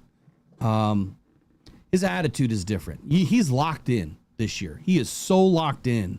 Not to say that he wasn't last year, but my goodness, watching David Montgomery run over the past few practices that I've been at, it's night and day different than the first year I've seen him run. So now you understand or remember your take a little bit? Go for it. Yeah. The Detroit Lions have always seen David Montgomery as a number 1 running back. They really have. The Chicago Bears didn't view him as that. The Detroit Lions have always viewed David Montgomery as the starter and Jahmyr Gibbs as the up-and-comer. And when we were at practice for the first practice where they let the Lions loyal members in, it was a couple Saturdays ago, Will and I both went, and They lined up David Montgomery in the back, and they lined Gibbs out wide between St. Brown and JMO. And they ran a 3 wide receiver pattern, all running routes that intermixed with each other and went all over the place. So we're all paying attention to that. But what happens? David Montgomery leaks out of the backfield into the flat, catches a nice little pass from Jared Goff, and he's off to the races. And I think that is something that is going to also happen this year, because David Montgomery has some pretty good hands. He doesn't drop the ball very often. If you go back and look at his stats, he hasn't dropped the ball very often as a Detroit Lion, like most Detroit Lions receivers these days. That's something that hasn't plagued us for a few seasons now, and hopefully, knock on wood, it doesn't anytime soon. But I do think that David Montgomery, barring injury, may get more running chances than Gibbs this season. That's an interesting take, man. I don't want to necessarily disagree. I mean, obviously, I believe that Jahmyr Gibbs is a very special athlete, and I think he's going to be one of the best running backs to ever bless the field. The Lions are going to have to utilize him as much as they can, where they can, but I do believe he's going to be more involved in the pass game. I think David's going to get more short field work. I think we noticed Jahmyr Gibbs was getting plenty of short field work. And matter of fact, Jahmyr on an outside zone run to the end zone, nobody can touch him. You know, no one can catch him. And as long as he beats a linebacker, he's in. So I would say that there's equal opportunity for these guys to get touches around the end zone. But I do think he's going to get more opportunity in the pass game for sure. We've seen it. Yeah, fan of the year voting. So let me get this down here. Fan of the year voting is open. Who just said that? Brandy Coffee? I'm not going to self-nominate, but I know that there's you need certain information to nominate people. And if it happens, it happens. But my only focus with that stuff is I wouldn't want to be fan of the year because of the Detroit Lions. I would want to do it so that I could share the community involvement. And what I noticed this year that was different is you can actually nominate a duo. And I think Eric and I as a duo and the community work that we're going to do and are doing, especially with the Rockhound Cancer Foundation, and when it gets going even further than it is now, I think it'll be special. That I'm voting for Eric for a duo this year with me, just because I think that we have a very unique place. I think with Lions fans and being a Lions fan, but I think everybody in this chat's fan of the year, man. I do. I there's no reason why you can't be. And so I would vote for anybody any given day, but I'm going to do the duo thing, I think, this year. I didn't vote last year, but I'm going to do the duo thing because I think that's kind of cool. I've never seen him do that before. Yeah, that'd be freaking excellent. I've always told people, don't nominate me because I don't want that responsibility. But as a duo with someone helping me, I could do that. I could get down with that. Yeah. Because to be fan of the year, you have to do a lot of public stuff. Yeah, but you have to do a lot of fundraising. Yeah, for charity, and that's what But we're doing it every day. Like honestly, the Rockhound Cancer Foundation. I mean, it's every day. So that's the biggest way to give back. You know, but my focus would be able to take the funds from the Rockhound Cancer Foundation and donate it. If we donated it to the Lions 1 year, great. But my goal is to impact a local community and not just give that money away to somebody where the money doesn't get utilized in the right way. And I don't even know what the Lions do, with that foundation. Like, I don't know where I'm not saying they use it in the wrong way. They probably do. They probably do great things with it, and I'm sure they do. I want to get it into the local community and highlight individual families. And because it's kind of hard to spread a little bit of money around to a lot of people. I just want to spread the money around to, or the ability to spread it to a local family or 2 or 3 or 4. Like this year, I really want to do a turkey drive. That's one of my big goals, and I'm going to start talking about that soon. Is I want to do a Thanksgiving turkey drive and do donations to build boxes. I've already spoken to Meyer and some of the local stores of getting things at good prices. I'm going to build boxes. I want to go to the city of Detroit, and I'm going to go give these things out to families. Whether it's 50 families I can do this year, that's a good start. But maybe it's 100, right? It just depends on what people can do. So the Rockhound Cancer Foundation is not just only cancer, right? But I would love to help the community in other ways. But anyway, I'll digress from that for right now. The rest of today's connection, we got one more minute, then I got to open up these lines. Fan support and atmosphere this weekend, man. Look, it was good to see. Like Megan said, it looked kind of bleak in there in the beginning, and I think it slowly started to fill up with fans.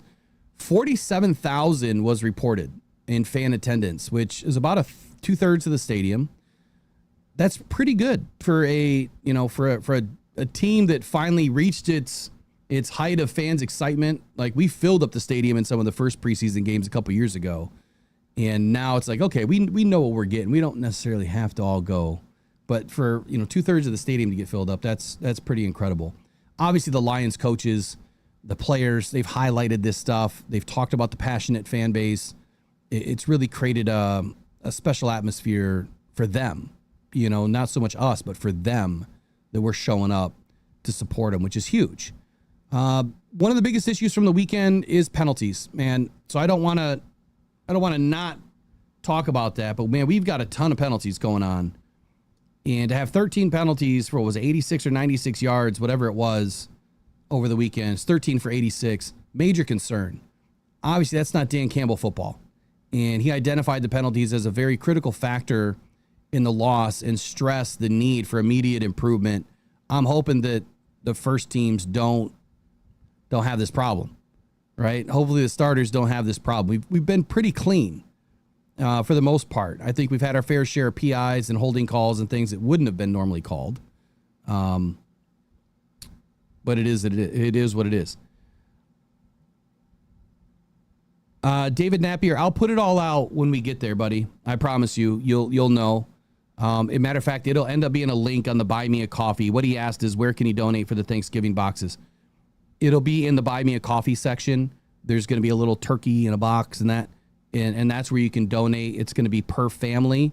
And then there's going to be a second link that is donate what you can to help, fill boxes. That's our goal with it this year. Special teams performance this weekend, man. What do you think about Sione Vaki, Eric? Yeah, he looked really good. He looked great. Yeah, and I'll tell you, sitting in the stands on your last thing with the penalties, we stopped counting at 23 penalties combined. I think that's what they had. And it was ridiculous. It's a flag fest. I was talking to the guys behind me, and I'm like, I've never been to a game where every play, or at least every other play, there's a flag. And you got to remember, there were 3 flags that got picked up. That they threw 3 more flags. So that would have been 26 penalties. I don't know what the record is for the most penalties in a preseason game is, but that had to be right up there. And that was nuts. We have to be I don't care if it's our 5th, 6th, 7th string people in, we have to be more disciplined than 20-something penalties. It was just ridiculous. On that side of things, if I was Dan, I would have been raising holy hell no matter who was in the game because of that. And as far as the attendance goes, when I went to go into the stadium, I took a picture and I put it on social media of this giant line of people to get in. And this was 2 hours before the game at 11 o'clock when they opened doors. That line went all the way down Brush Street and all the way in front of Comerica. And I'm talking 20, 30,000 people in line to go in at 11 o'clock to a preseason game. I thought there'd be nobody there at the main gates at 11 o'clock in the morning. And my post went kind of viral, and I had a bunch of people stealing my post and posting it like they had done it. And so I had to block a few people this week. But when we got inside and we looked around, they announced that they had sold standing room only tickets to a preseason game. But it wasn't full. That's what I didn't understand. Well, it wasn't full But because I think what they're counting is they're counting all the season tickets that are already sold and then the available tickets that were sold. Right? Yeah, well, no. What they're announcing is how many people came through the door. Every ticket was sold for this game. It was a sold out game with standing room only. And what happened was, you had about 20,000, 20,000 season ticket holders that just did not show up. Because Gary, the guy that sits right next to me, he had given his tickets away to a couple, and they were an older couple, I guess. And then someone gave him tickets up in the 200 section. So he was sitting up in 200. He came down to talk to me, and he's like, where's my friends? How come they didn't come? And I'm like, I don't know. And they never showed up. So you had a lot of people that just had tickets that did not show up for this game. Even though they got them for free, they just didn't show up. Yeah, we ended up giving out some tickets too. I'm glad that we were able to make some people's day. That's the whole part of this. That's the whole journey, right? Is family and connections and giving people an opportunity to go to games that, you know, even if it's a preseason game that they've never been to Ford Field. So I do want to thank my father, obviously, for being helpful in that regard. He has a big heart, and he's a big reason why a lot of things are possible. So want to thank him, and I'm glad that people got an opportunity to go. Faki looked great. So to touch back on this, his performance on special teams looked wonderful, but we got somebody holding on the line, and I don't want to make him hold any longer. Wick, are you still with us?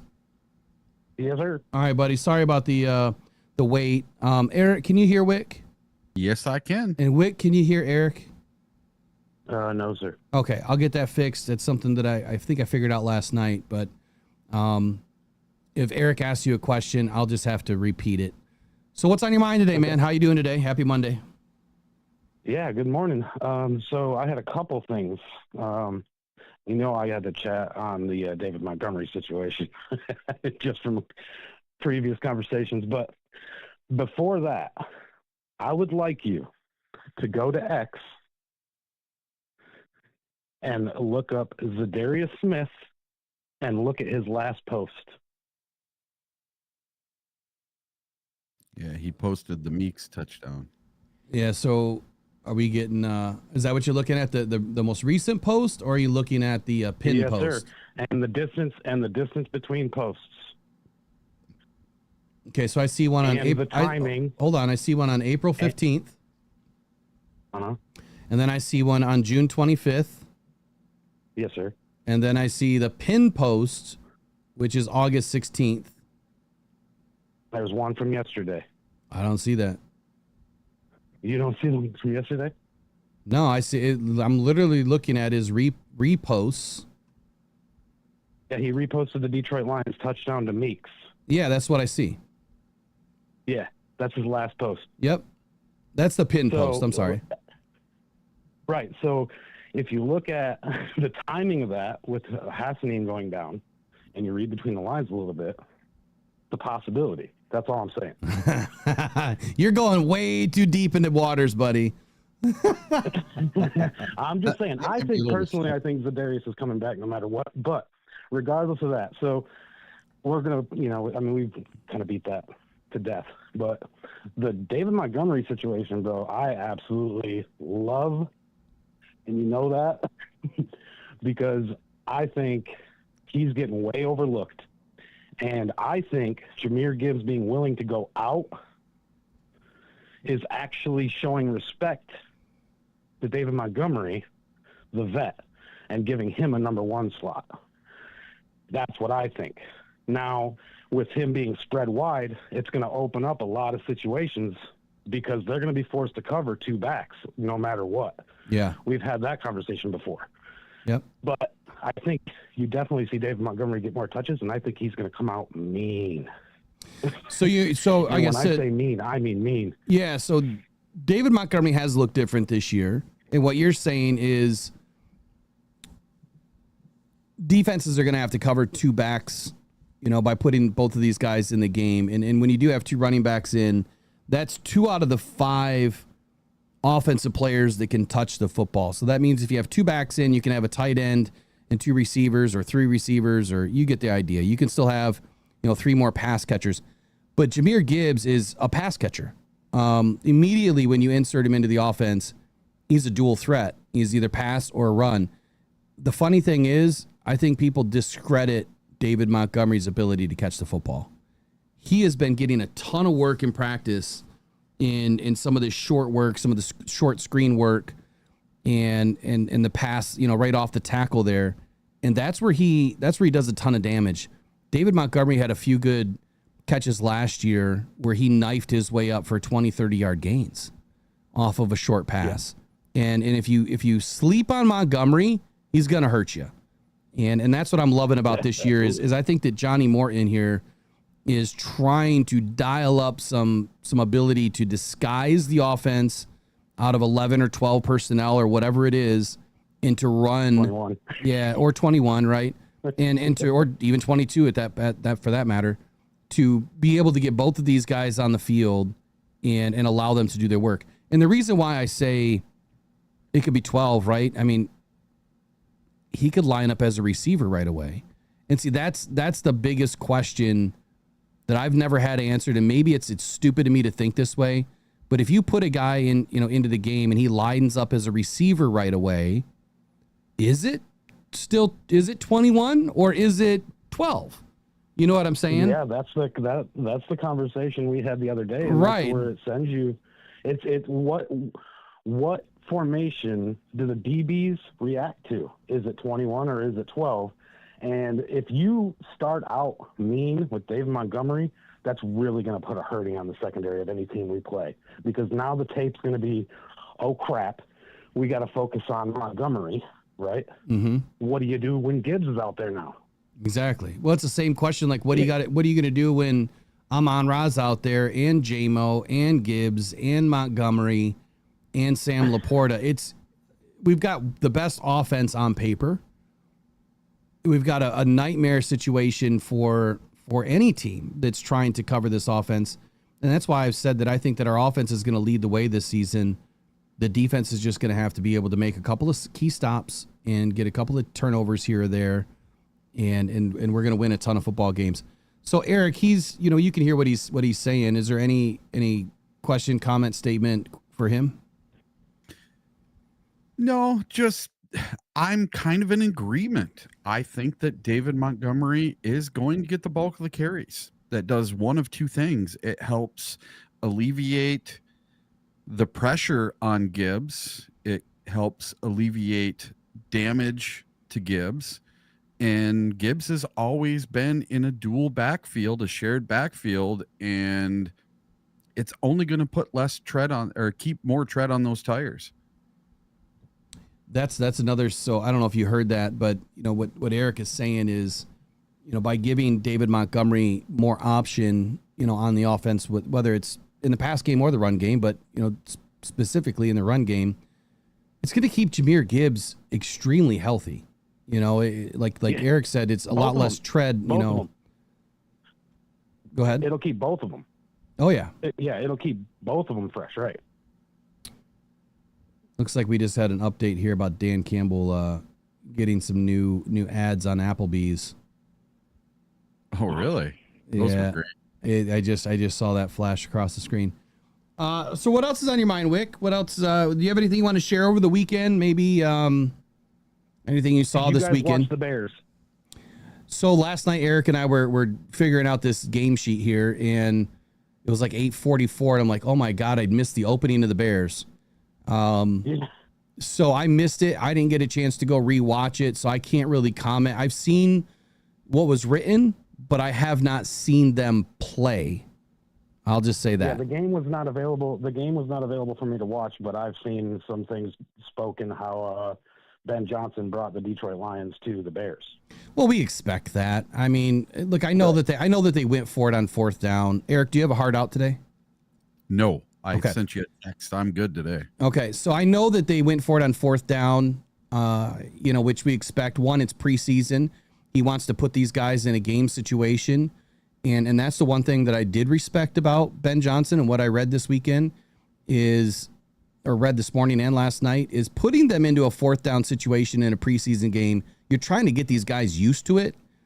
And then, of course, Lions fans are crying about it, saying, oh, my goodness, he's just doing what Dan did and blah, blah, blah, blah, blah. Look, Ben's actually smart to do that. Dan, in my opinion, why are we not putting some guys in situations? Let's go for it more often, which he did. But let's get our ones in there at least for a couple of possessions. There's a reason why Ben's doing it. And I'm not saying Ben's better than Dan because he's not. But Ben is doing the right things. I think that we saw a little bit of a different Bears team. Without me watching the film, I can't really comment on Caleb and what really transpired, Fair. I really can't. What else did you have from the weekend? And who stood out to you this weekend from the Lions? Who stood out to me from the weekend for the Lions? Well, the secondary, I think, was my biggest that needed help. They struggled at times, and I know that they were putting, backups in there to see where they stand on the team and on the roster and such. But man, they definitely broke coverage quite a bit, and that was kind of alarming. But the other thing, actually, I did have another question for you. Are we going offensive line and tight end in the draft next year? Yeah, 100%. We're going offensive line. Tight end, you could make a play for it because you're Brock Wright's on the last year and you might want to get younger again at that position. But offensive line, 100%. I want to back up though on the cornerbacks. A couple of good things that I saw. Number one, before the game, when I did the pregame, I'm going through the roster and I'm like, who is Russell and who is, these guys that are probably not going to get a ton of time. And it was the exact opposite. These corners that we just picked up got a ton of time in the game. 10 passes defensed in this game. And I want to say 7 or 8 of them were by the DBs. I thought that was really good. Now they're making plays on the ball. Obviously, there was a lot of mistakes to go with it. I think the Lions had, 5 takeaways in the game, but we ended up, we had 3 fumbles caused, was it? We caused 3 fumbles, but we only picked up 1 or 2? 1. 1. So at least we saw that. I thought that those were a couple of good things out of the game that we didn't see the week before. Finally popping the ball out. Good heady play by Sione Vaki and special teams. The muff punt obviously was by Dominic Lovett. I didn't realize you couldn't advance the muff punt. It could only be a fumble that you can advance, but now we know. The thing that I did like about these younger guys is, they're making some plays, but let's be honest. Nick Whiteside is probably the only one that was pushing for a spot outside of Eric Hallett. Eric Hallett showed up this weekend. He really did. He had a good game. Eric, I don't remember because I didn't have the article in front of me, but where was Eric Hallett rated? Do you remember? Let me look real quick. Anything else that popped in your mind, Wick? No, sir. That was it. Okay. All right, man. Appreciate you calling in this morning. Hope you have a wonderful Monday, and then we'll catch up with you later. Yes, sir. Have a great day. You too, man. Go Lions. We'll see you. Just like last week, we had a defensive player be the number 1 highest graded PFF player. So was it this week. Eric Hallett with a 91.1. Hold on, say that again. He had a 91.1, but what did you say before that? I said, just like the week before when Hassanin was the highest graded player and he was on defense, this week we have our highest graded player again is on defense, and this time it's Eric Hallett. Interesting. He played a hell of a game. And I was not liking him during practice. I thought he was making a ton of mistakes in the beginning. He had a couple of good interceptions, when they were doing individual drills. And he did show up in practice that way. And then in the game, he couldn't have had a better opportunity. I'm trying to pull up the PFF grades right now and some of their stats.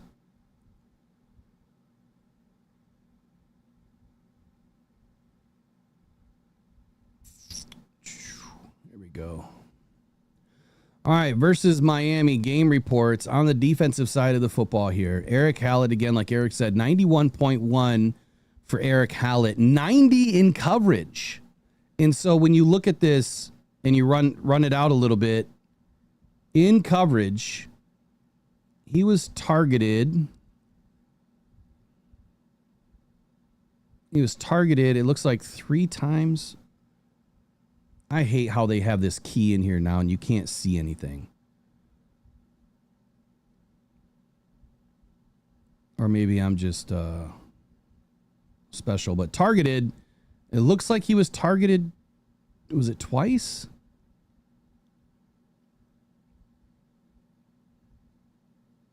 I've got to be able to pull this down better. Let me open up his individual.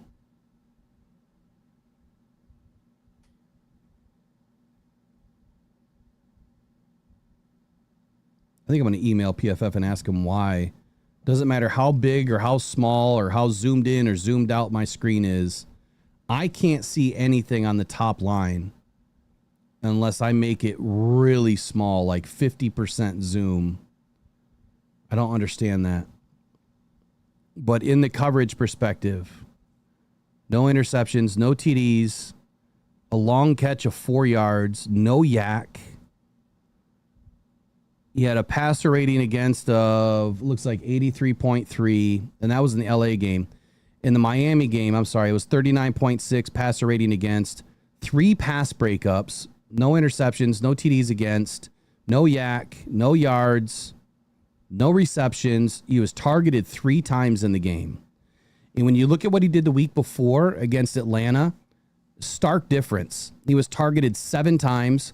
He has 6 receptions against, 85.7 reception rate, 67 yards on the game, 11.2 yards per reception, 46 yards of yak, which is stupid. That's just terrible. A TD against, no PBUs, and he had a passer rating against of 146.1. Huge difference versus Miami. So he made a big case for himself this week. Who is he going to beat out? That's the question. Yeah. And I don't know that exists yet for him on defense. When I look at this defense, it's DJ Reed, Rock Ya-Sin, Terry and Arnold, Amik Robertson, Kirby Joseph, Brian Branch, Avonte Maddox, Ian Kennelly, and I do have Eric Hallett in there currently with Nick Whiteside sitting just on the outside.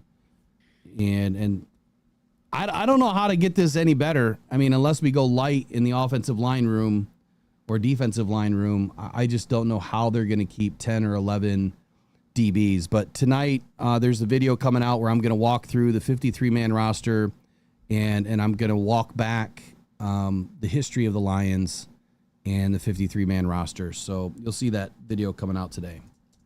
Anything else you want to touch on before we take off? Let's see. I just had the one thing. Do you and I need to eat a little crow because of Caleb Williams? Oh, see,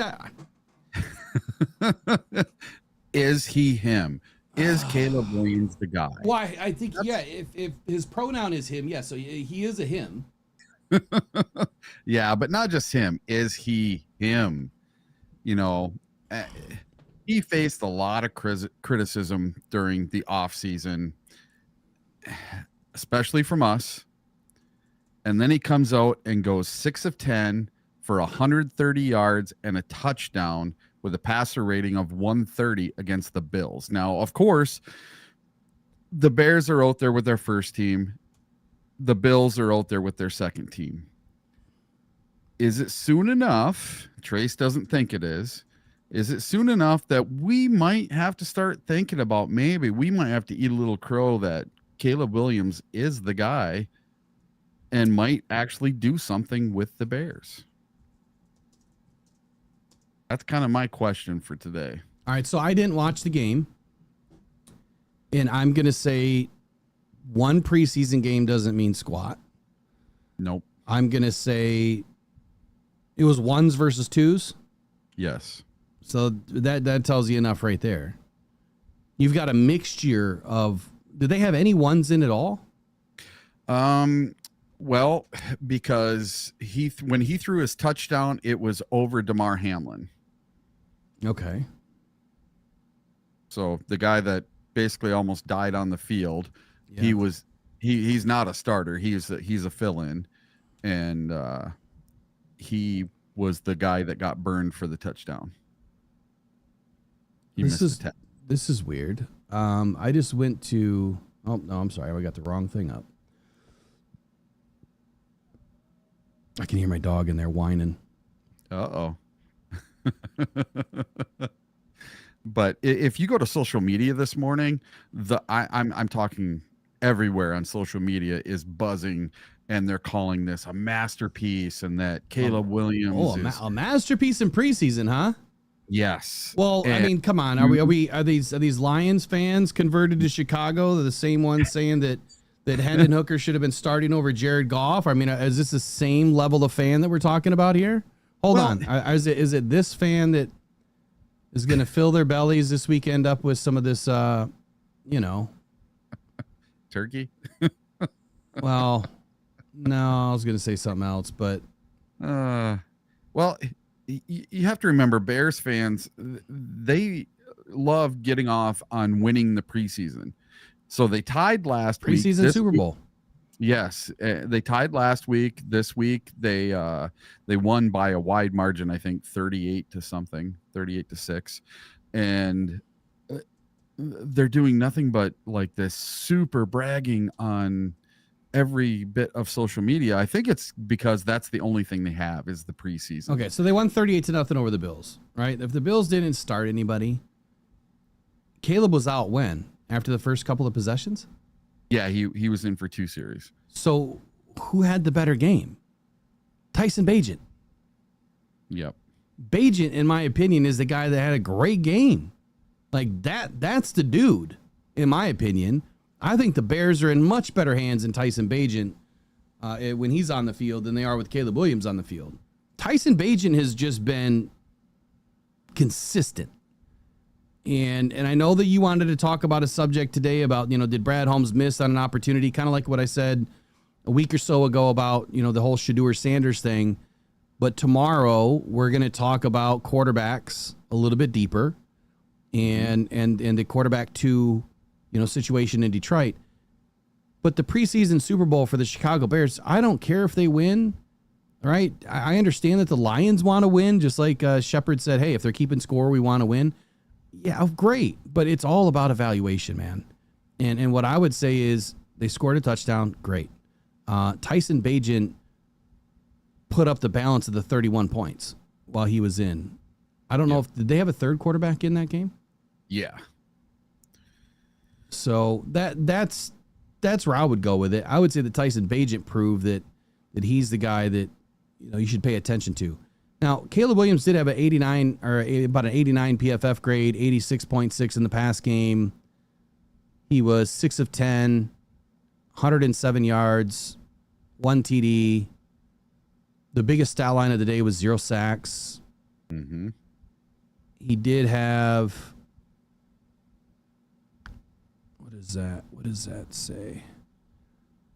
He did have 1 throwaway, which I would say that is a marked improvement.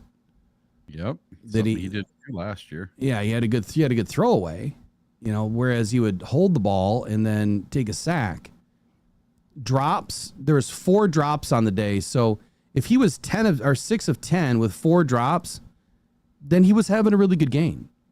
But my question is, the drops can be two-sided. It's a double-edged sword. It's either you threw a bad ball and it got counted against the receiver because maybe it got really close or it hit him in the hands, they drop it, but maybe it was a bad pass. Maybe it was a late pass. Maybe it was a wobbly pass. Who knows, right? There's so many different things that it could be without looking at the tape. I don't know. But it looks like he was having a really good game against, an inferior opponent that didn't have anybody on the field. Yeah. So, I mean, his stats are good. His PFF score is good. But when he is in a regular season game, that's when he falls apart.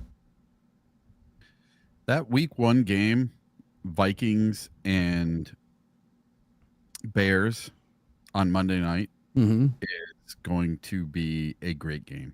Oh, dude, it's going to be nuts. It's just going to be nuts. Yeah, I will be cheering for the Vikings in that game, the lesser of two evils. And yeah, it's going to be a very interesting game is all I have to say. We're going to see what JJ McCarthy's made of, and we're going to see what Caleb Williams and Benedict Johnson have up their sleeves. We're going to see it real quick. I'll leave it at this until I watch the game, because I do plan on watching. I'm going to go back and rewatch some things while I'm working today. I want to see what situations he was put in. You know, I want to see where.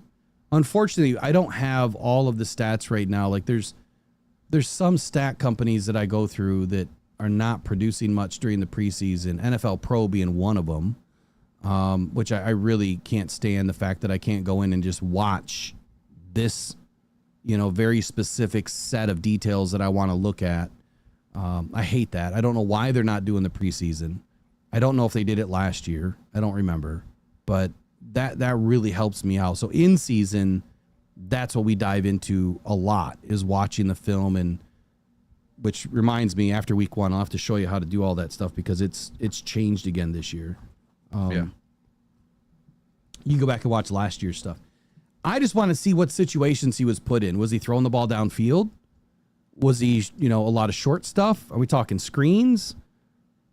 What was he throwing? What type of situations was he put in? Were these quick three-step, dropping out? Or was he actually getting into 5 and 7, step, opportunities to put the ball downfield? Was he forced to make reads? Or was he barely getting through his progressions and he was just getting the ball out? Too many questions, right? Too many questions left unanswered, partially because I didn't watch the game.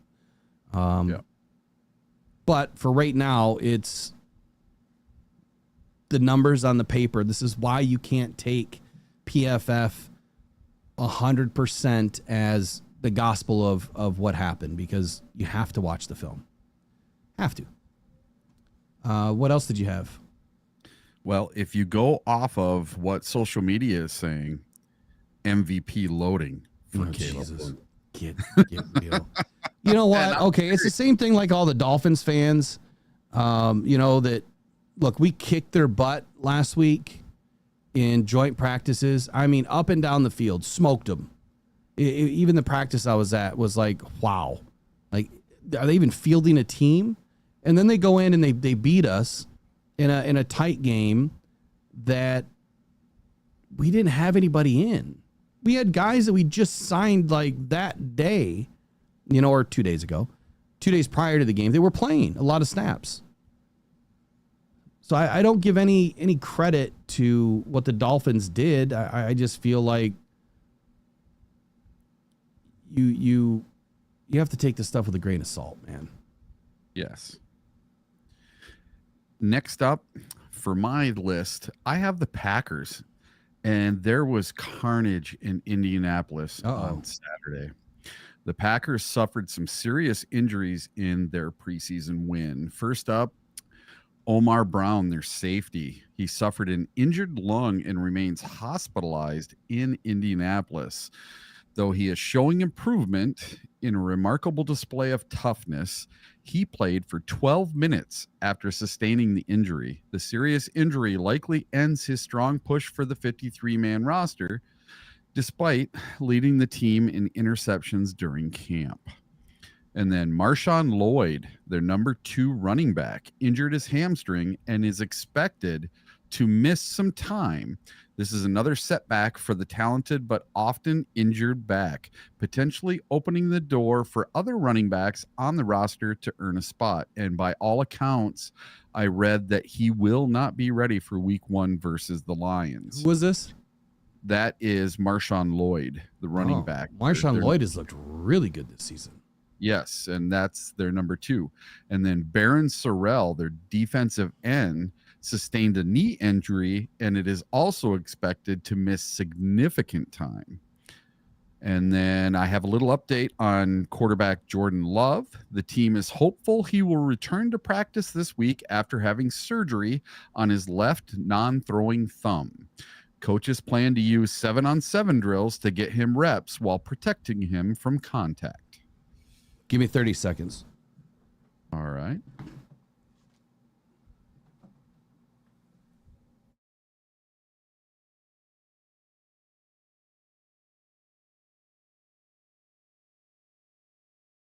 Oh, okay. We'll jump into the Vikings next. So the Vikings, their quarterback room, is it in chaos? Well, it sure sounds like it. They have Howell as their backup quarterback, and his collapse is opening the door for a rookie sensation. And Sam Howell, in the second preseason game, went just 1 for 5 for 6 yards and threw a boneheaded interception, creating serious doubt about his role. And this really reminds me of the whole Hooker situation.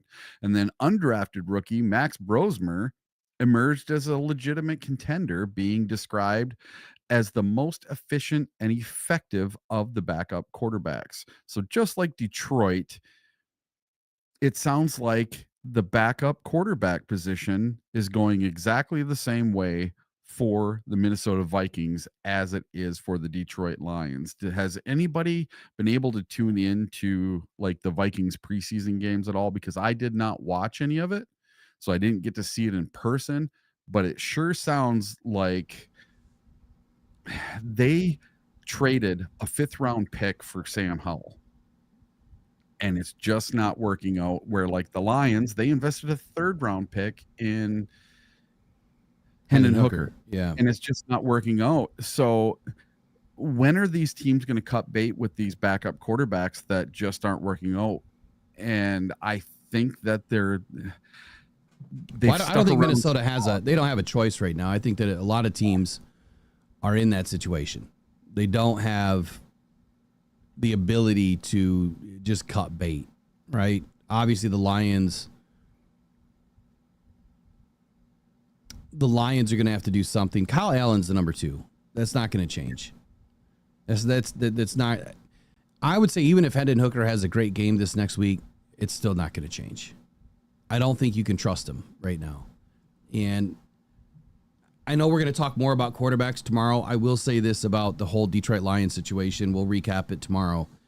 Hendon looked good in the 2-minute offense. He was completing. The question that I would pose to everybody is this: was John Morton giving him an opportunity to be successful with the plays that were called? Right? I have some fear with John Morton in the way that the play calling has gone down. I don't think that they're putting Hendon Hooker in an opportunity to win right now, and maybe they're doing that by purpose. But I would say that when he was in the 2-minute, he looked great, and then everyone's blaming him for that interception. That was an incredible football play. It was. But the problem is that play was read. They knew where that pass was going. And what is that one pass that I keep saying they need to not throw? There's 2. Stop throwing the 5-yard out route. That is the most intercepted ball in the NFL. Stop throwing it. I don't care what quarterback it is. A lot of them have trouble throwing that football. And it's especially worse when defenses are putting themselves in a position to take it away from you, or they know it's coming. And the dude he ran and jumped. He knew it was coming. And so obviously Hendon's got to do a better job at selling it. But most importantly, it's like you've watched this all preseason long. You've watched in camp. It keeps getting intercepted. So why do you keep calling it? It is the most boneheaded thing that I've ever seen from an NFL coach or team, is that if a play is not working, do you think it's just going to magically work someday? Do you really think that at some point someone's just going to get really good at throwing a 5-yard out route? It's too tight. There's not enough room to throw that ball on a 3-yard, on a 3-step drop.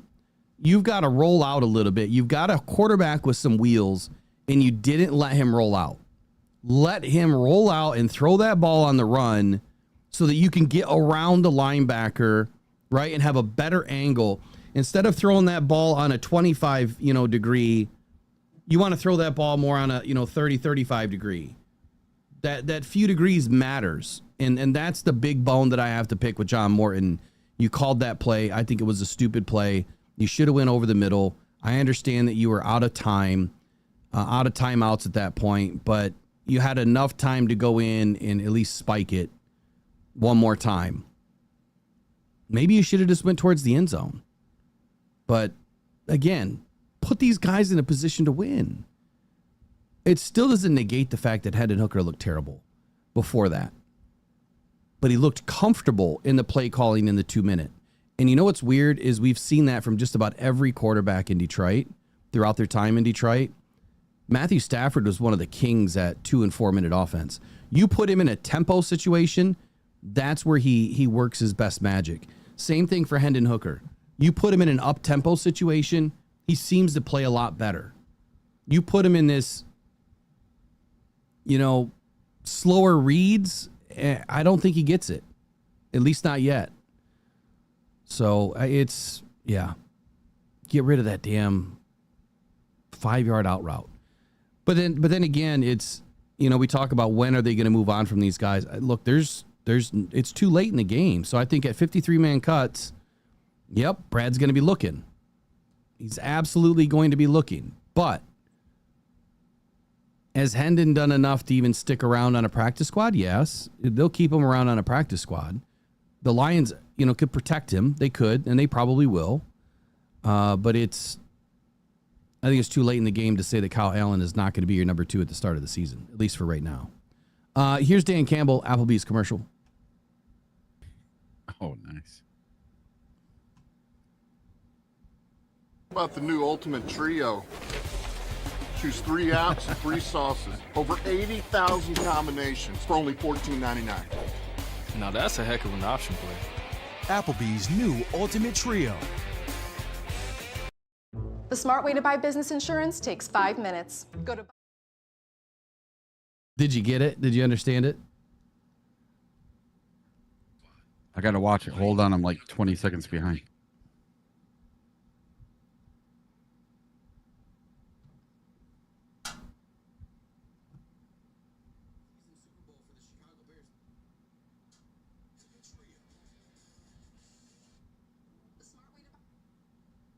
All right, so did you get it though? Here's what I grabbed out of that.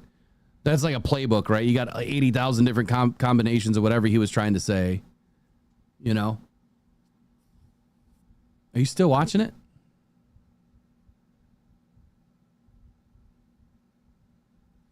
You got to hit live on your phone. Yeah, it was.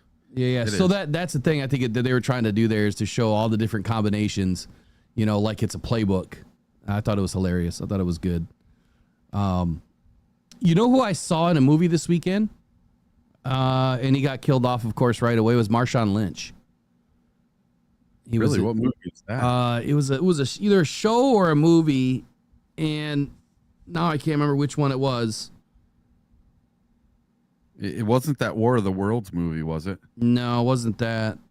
That's the one with Ice Cube. They're saying that's the worst movie. Oh, it was terrible. Did that look like a high school kid made that movie?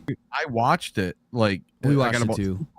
I got like 3/4 of the way through it just to see how bad it was, and I couldn't take any more. I had to turn it off.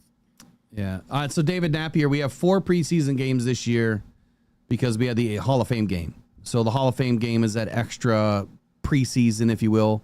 The real preseason was, week 1, Falcons, Miami, number 2, Texans, number 3. But we have that extra game that, extra glorified practice, if you will, down in Canton. Yeah, but I saw him in this movie. I'll have to figure out which one it was. And he actually looked, for, the 2 lines that he had, I thought he did good. I thought he looked great. I thought it looked good on him, but he ended up getting shot in the knee or something and then taken out pretty quickly. It was kind of funny. I just can't remember what it was. No F-bombs. I didn't hear any F-bombs from Marshawn Lynch. I didn't. Matter of fact, I don't even know if he swore once, to be honest with you. Did he eat Skittles? No Skittles. I didn't see any Skittles. Man, that should have been in his contract. Right? Gotta let me eat a couple Skittles before I get killed off anyway. Well, anyway, if you are a fan of Trey Hendrickson, or if you want Za'Darius Smith back over anybody on this team right now, you can get your SOL Jackson fan Meats. ice cream. And, where did it go? There it is. Hold on. I lost it. Shoot, what did I do with it? Now we're all over the place. That really got screwed up somehow. It's on my screen. Why didn't it show up? I blame the producer. Yeah, right? Son of a gun. Here we go. Let's try that again. There you go. SOL fan ice cream. Trey Hendrickson. If you want Trey Hendrickson on this team, are you willing to trade Aiden Hutchinson? Right? Are you willing to trade Marcus Davenport? I'm sure all of you would say yes, but that's not happening. SOL fan ice cream. Get it at your store nearest you.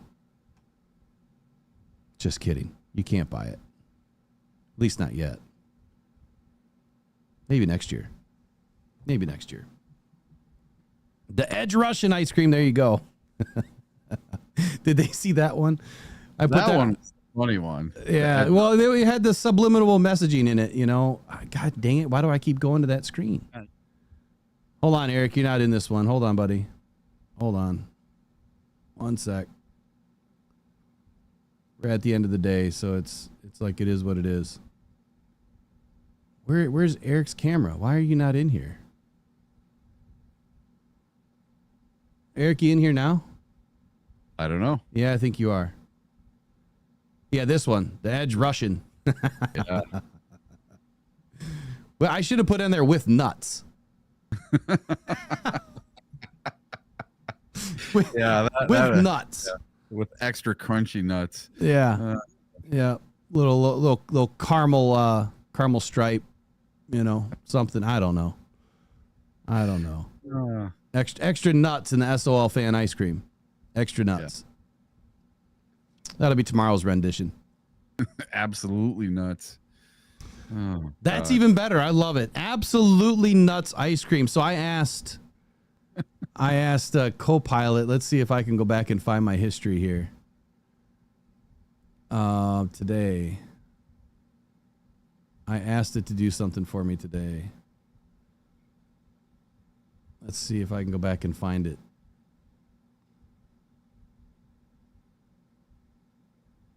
Oh no, it might be too far gone.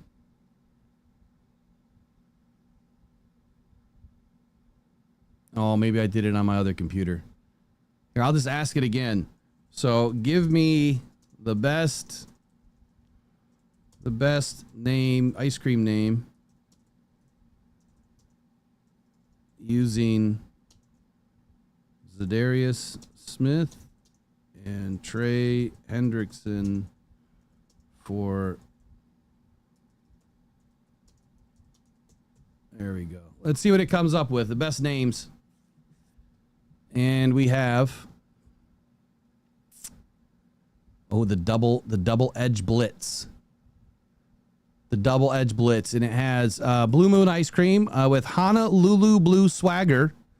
A little bit of cookie dough chunks, which is Hendrickson's Relentless Motor. It has crumbled Oreos. I don't know about this one, Copilot. Za'Darius Smith's Disruptive Power. Available, oh, get this, at your MSU Dairy Store. What? MSU Dairy Store. What is that all about? And then we've got toppings. We've got the hot fudge drizzle. It didn't really give me what I wanted. I was hoping it was going to blend a couple of names using Za'Darius Smith and Trey Hendrickson, but it didn't. It didn't. All right, final 30 of the day, man. The preseason game was amazing. Our crowd, even with 45,000 people, caused 3 false starts on the offense for Miami. So that's telling me right now that the real fans, the ones that could at least afford to go to a preseason game, really want to be there and really want to cheer on this team this year. I really hope that the normal everyday fans like me can afford to go to all the games this year and really put the pressure on teams, and it doesn't become like our playoff game where tickets are absolutely insane, because I've looked at the tickets for the Bears game. Standing room only is $500. It's ridiculous. For the Bears-Lions game? Yeah. You know, I'll say this. Were you done? I'm sorry. And that's about it. You know, I just hope that our fans can make the impact this year that we did the last couple of years during the regular season in the playoffs until this last playoff game. This last playoff game, you can ask Will, it was totally off. The crowd was not into the game. Even when we were winning, it never felt right the whole day. It was too many people trying to do selfies in the stands instead of paying attention to the game. Yeah. And then they left early. Yeah. Yeah. I mean, I get it. The game was kind of out of control, but still, you know, you should have celebrated your team. You would think, if you're a true fan, you would have waited to celebrate your team after the fact, to give them some claps off the field. You know, I think that's the difference of, you know, these fair weather fans, these SOL fans, is they root for their team when they're good. They don't understand, you know, the crux of how the team is built, why it's built this way, where it came from, where it's going. And I'm not saying like we're the answer. We're not the only answer. There's some really good people out there that do a lot of good work, you know, talking about the Lions, but it just seems like the same narratives that just get driven, they just, at some point they got to go away.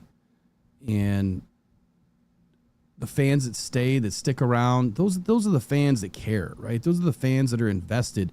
And you don't have to go to a game to be a fan. You don't. You don't have to go to a game to be an invested fan. Obviously, it's a little bit tougher now to go to games because it's so darn expensive. Mm-hmm. But this is why I'll say this. You know, for 2 years now, we've tried to get these away games started because the away games are, in my opinion, the most important game.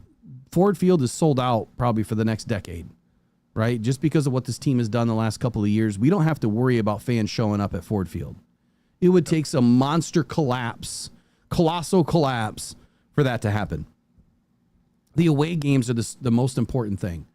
Even though we didn't get enough people, you know, I had to return a bunch of deposits this year because not enough people put their deposits in before the schedule was announced to get us really good pricing at away games. So when you're looking at a ticket that's $500, I had tickets to some of these games that would have cost us $300, including all fees, right? They come direct from the teams, and you're sitting in decent seats, right? Some of the stadiums you're up in the threes, but who cares, right? You're there, and you bring 50 fans on an epic bus trip, and you're building friendships. You're going to the away games where you can actually make an impact. You can make an impact because you're there and you're rooting on your team. So I'm going to try one more time throughout this season. I'm going to put at least one bus trip together. And whether that's Baltimore, Philly, Cincy, Chicago's probably not going to happen. We'll see. That's the last game of the year. Probably not going to happen. That's not a good one. The Vikings, not a good one to do on Christmas. But I'm going to put at least one together for one of these games. It potentially can be a day trip. It might have to be an overnight trip just because of the way that the buses operate. They can only be on the road for, I think, 10 hours a day or 9 hours a day. And that's like from when the clock stops to where they arrive. That's all they get. And if you have to pick up a second driver and pay for 2 hotels and then pay for the bus overnight, it gets really expensive really quick. So I will put one together, and I'm just going to tell you, if you don't get your deposit in, it's not going to happen. The deposit is to secure your ticket and to put a down payment down on the bus and to purchase some of the things that we need, all inclusive. You get a game day experience, full tailgate, everything's provided, gluten-free options included, everything but alcohol. You can bring your own alcohol, but everything that we need for a game is there. And it's a fun opportunity to have 50 people going, and your hotel's deposits included as well. The second payment covers the rest. But now that we're in season, we don't have 60 days between deposit and game time as where we did before. As soon as the season ends, you put a deposit in by March 1st, or April 1st to go on a trip. And then 30, 60 days out, you put the balance down, which is right before the season starts. So it spreads out the payment. So if you're paying, $1,200, $1,300 a person and it's all inclusive, go look at that other company that started biting on what I was doing this year and last year. They were charging no less than $2,500 a ticket. And we can literally do it for almost half that and still tuck away about 5% to the Rockhound Cancer Foundation. That's all that's going to it. It's about 5%. It's not to make money. It's to get fans going and to start an annual tradition. That's what it's all about. Annual tradition, camaraderie, friendships, Lions fans having a good time. So I will still put one together, but I need the 40, 45 most dedicated fans that really want to go. Get in contact with me now. Mailbag@rockdown.com. Tell me you're interested in going to an away game. We'll put it together. If you already have a ticket to the game, we can give you a different price, right? That way you can utilize the hotel, the travel, all that stuff. I've looked at it all ways. If I were just to go on the trip by myself and not go in a group, it's about the same price. So you're not saving a ton, but you don't have to worry about travel. You don't have to worry about catching a plane. You don't have to worry about anything. You just show up and relax, right? You can sleep on the bus. Good luck, but you can. It'll be fun. So, all right. My final 30 of the day is just that. Let's be good fans, right? Yeah. Let's have some fun this year. We're almost there, man. One more preseason game to go. One more practice night to go for the fans to join. And we have the Detroit Lions open house, or that's the major garage sale for the Lions, right? We get a bunch of stuff cheap on that day, I think. Eric? Yeah, so I will be at the garage sale next Wednesday, I believe it is. I think it's the 27th. Yeah. Yeah. All right, stay after for like 30 seconds. I got one question I want to ask you off air. So Sure. All right, you guys have a great day. We'll catch you later on. I got some videos coming out later on this afternoon. Do me a favor, mailbag@rockdown.com. Tell me if you want to go to a game, away game, number one. Number two, get your gripes and hype in, man. Get your mailbag questions and statements in so that we can start highlighting it. If you don't want your name mentioned, that's okay. Just tell me that in the email. Don't use my name, but I would still like to ask this question. All right, we'll see you guys tomorrow morning. Probably go Detroit Lions. Take care. Bye-bye.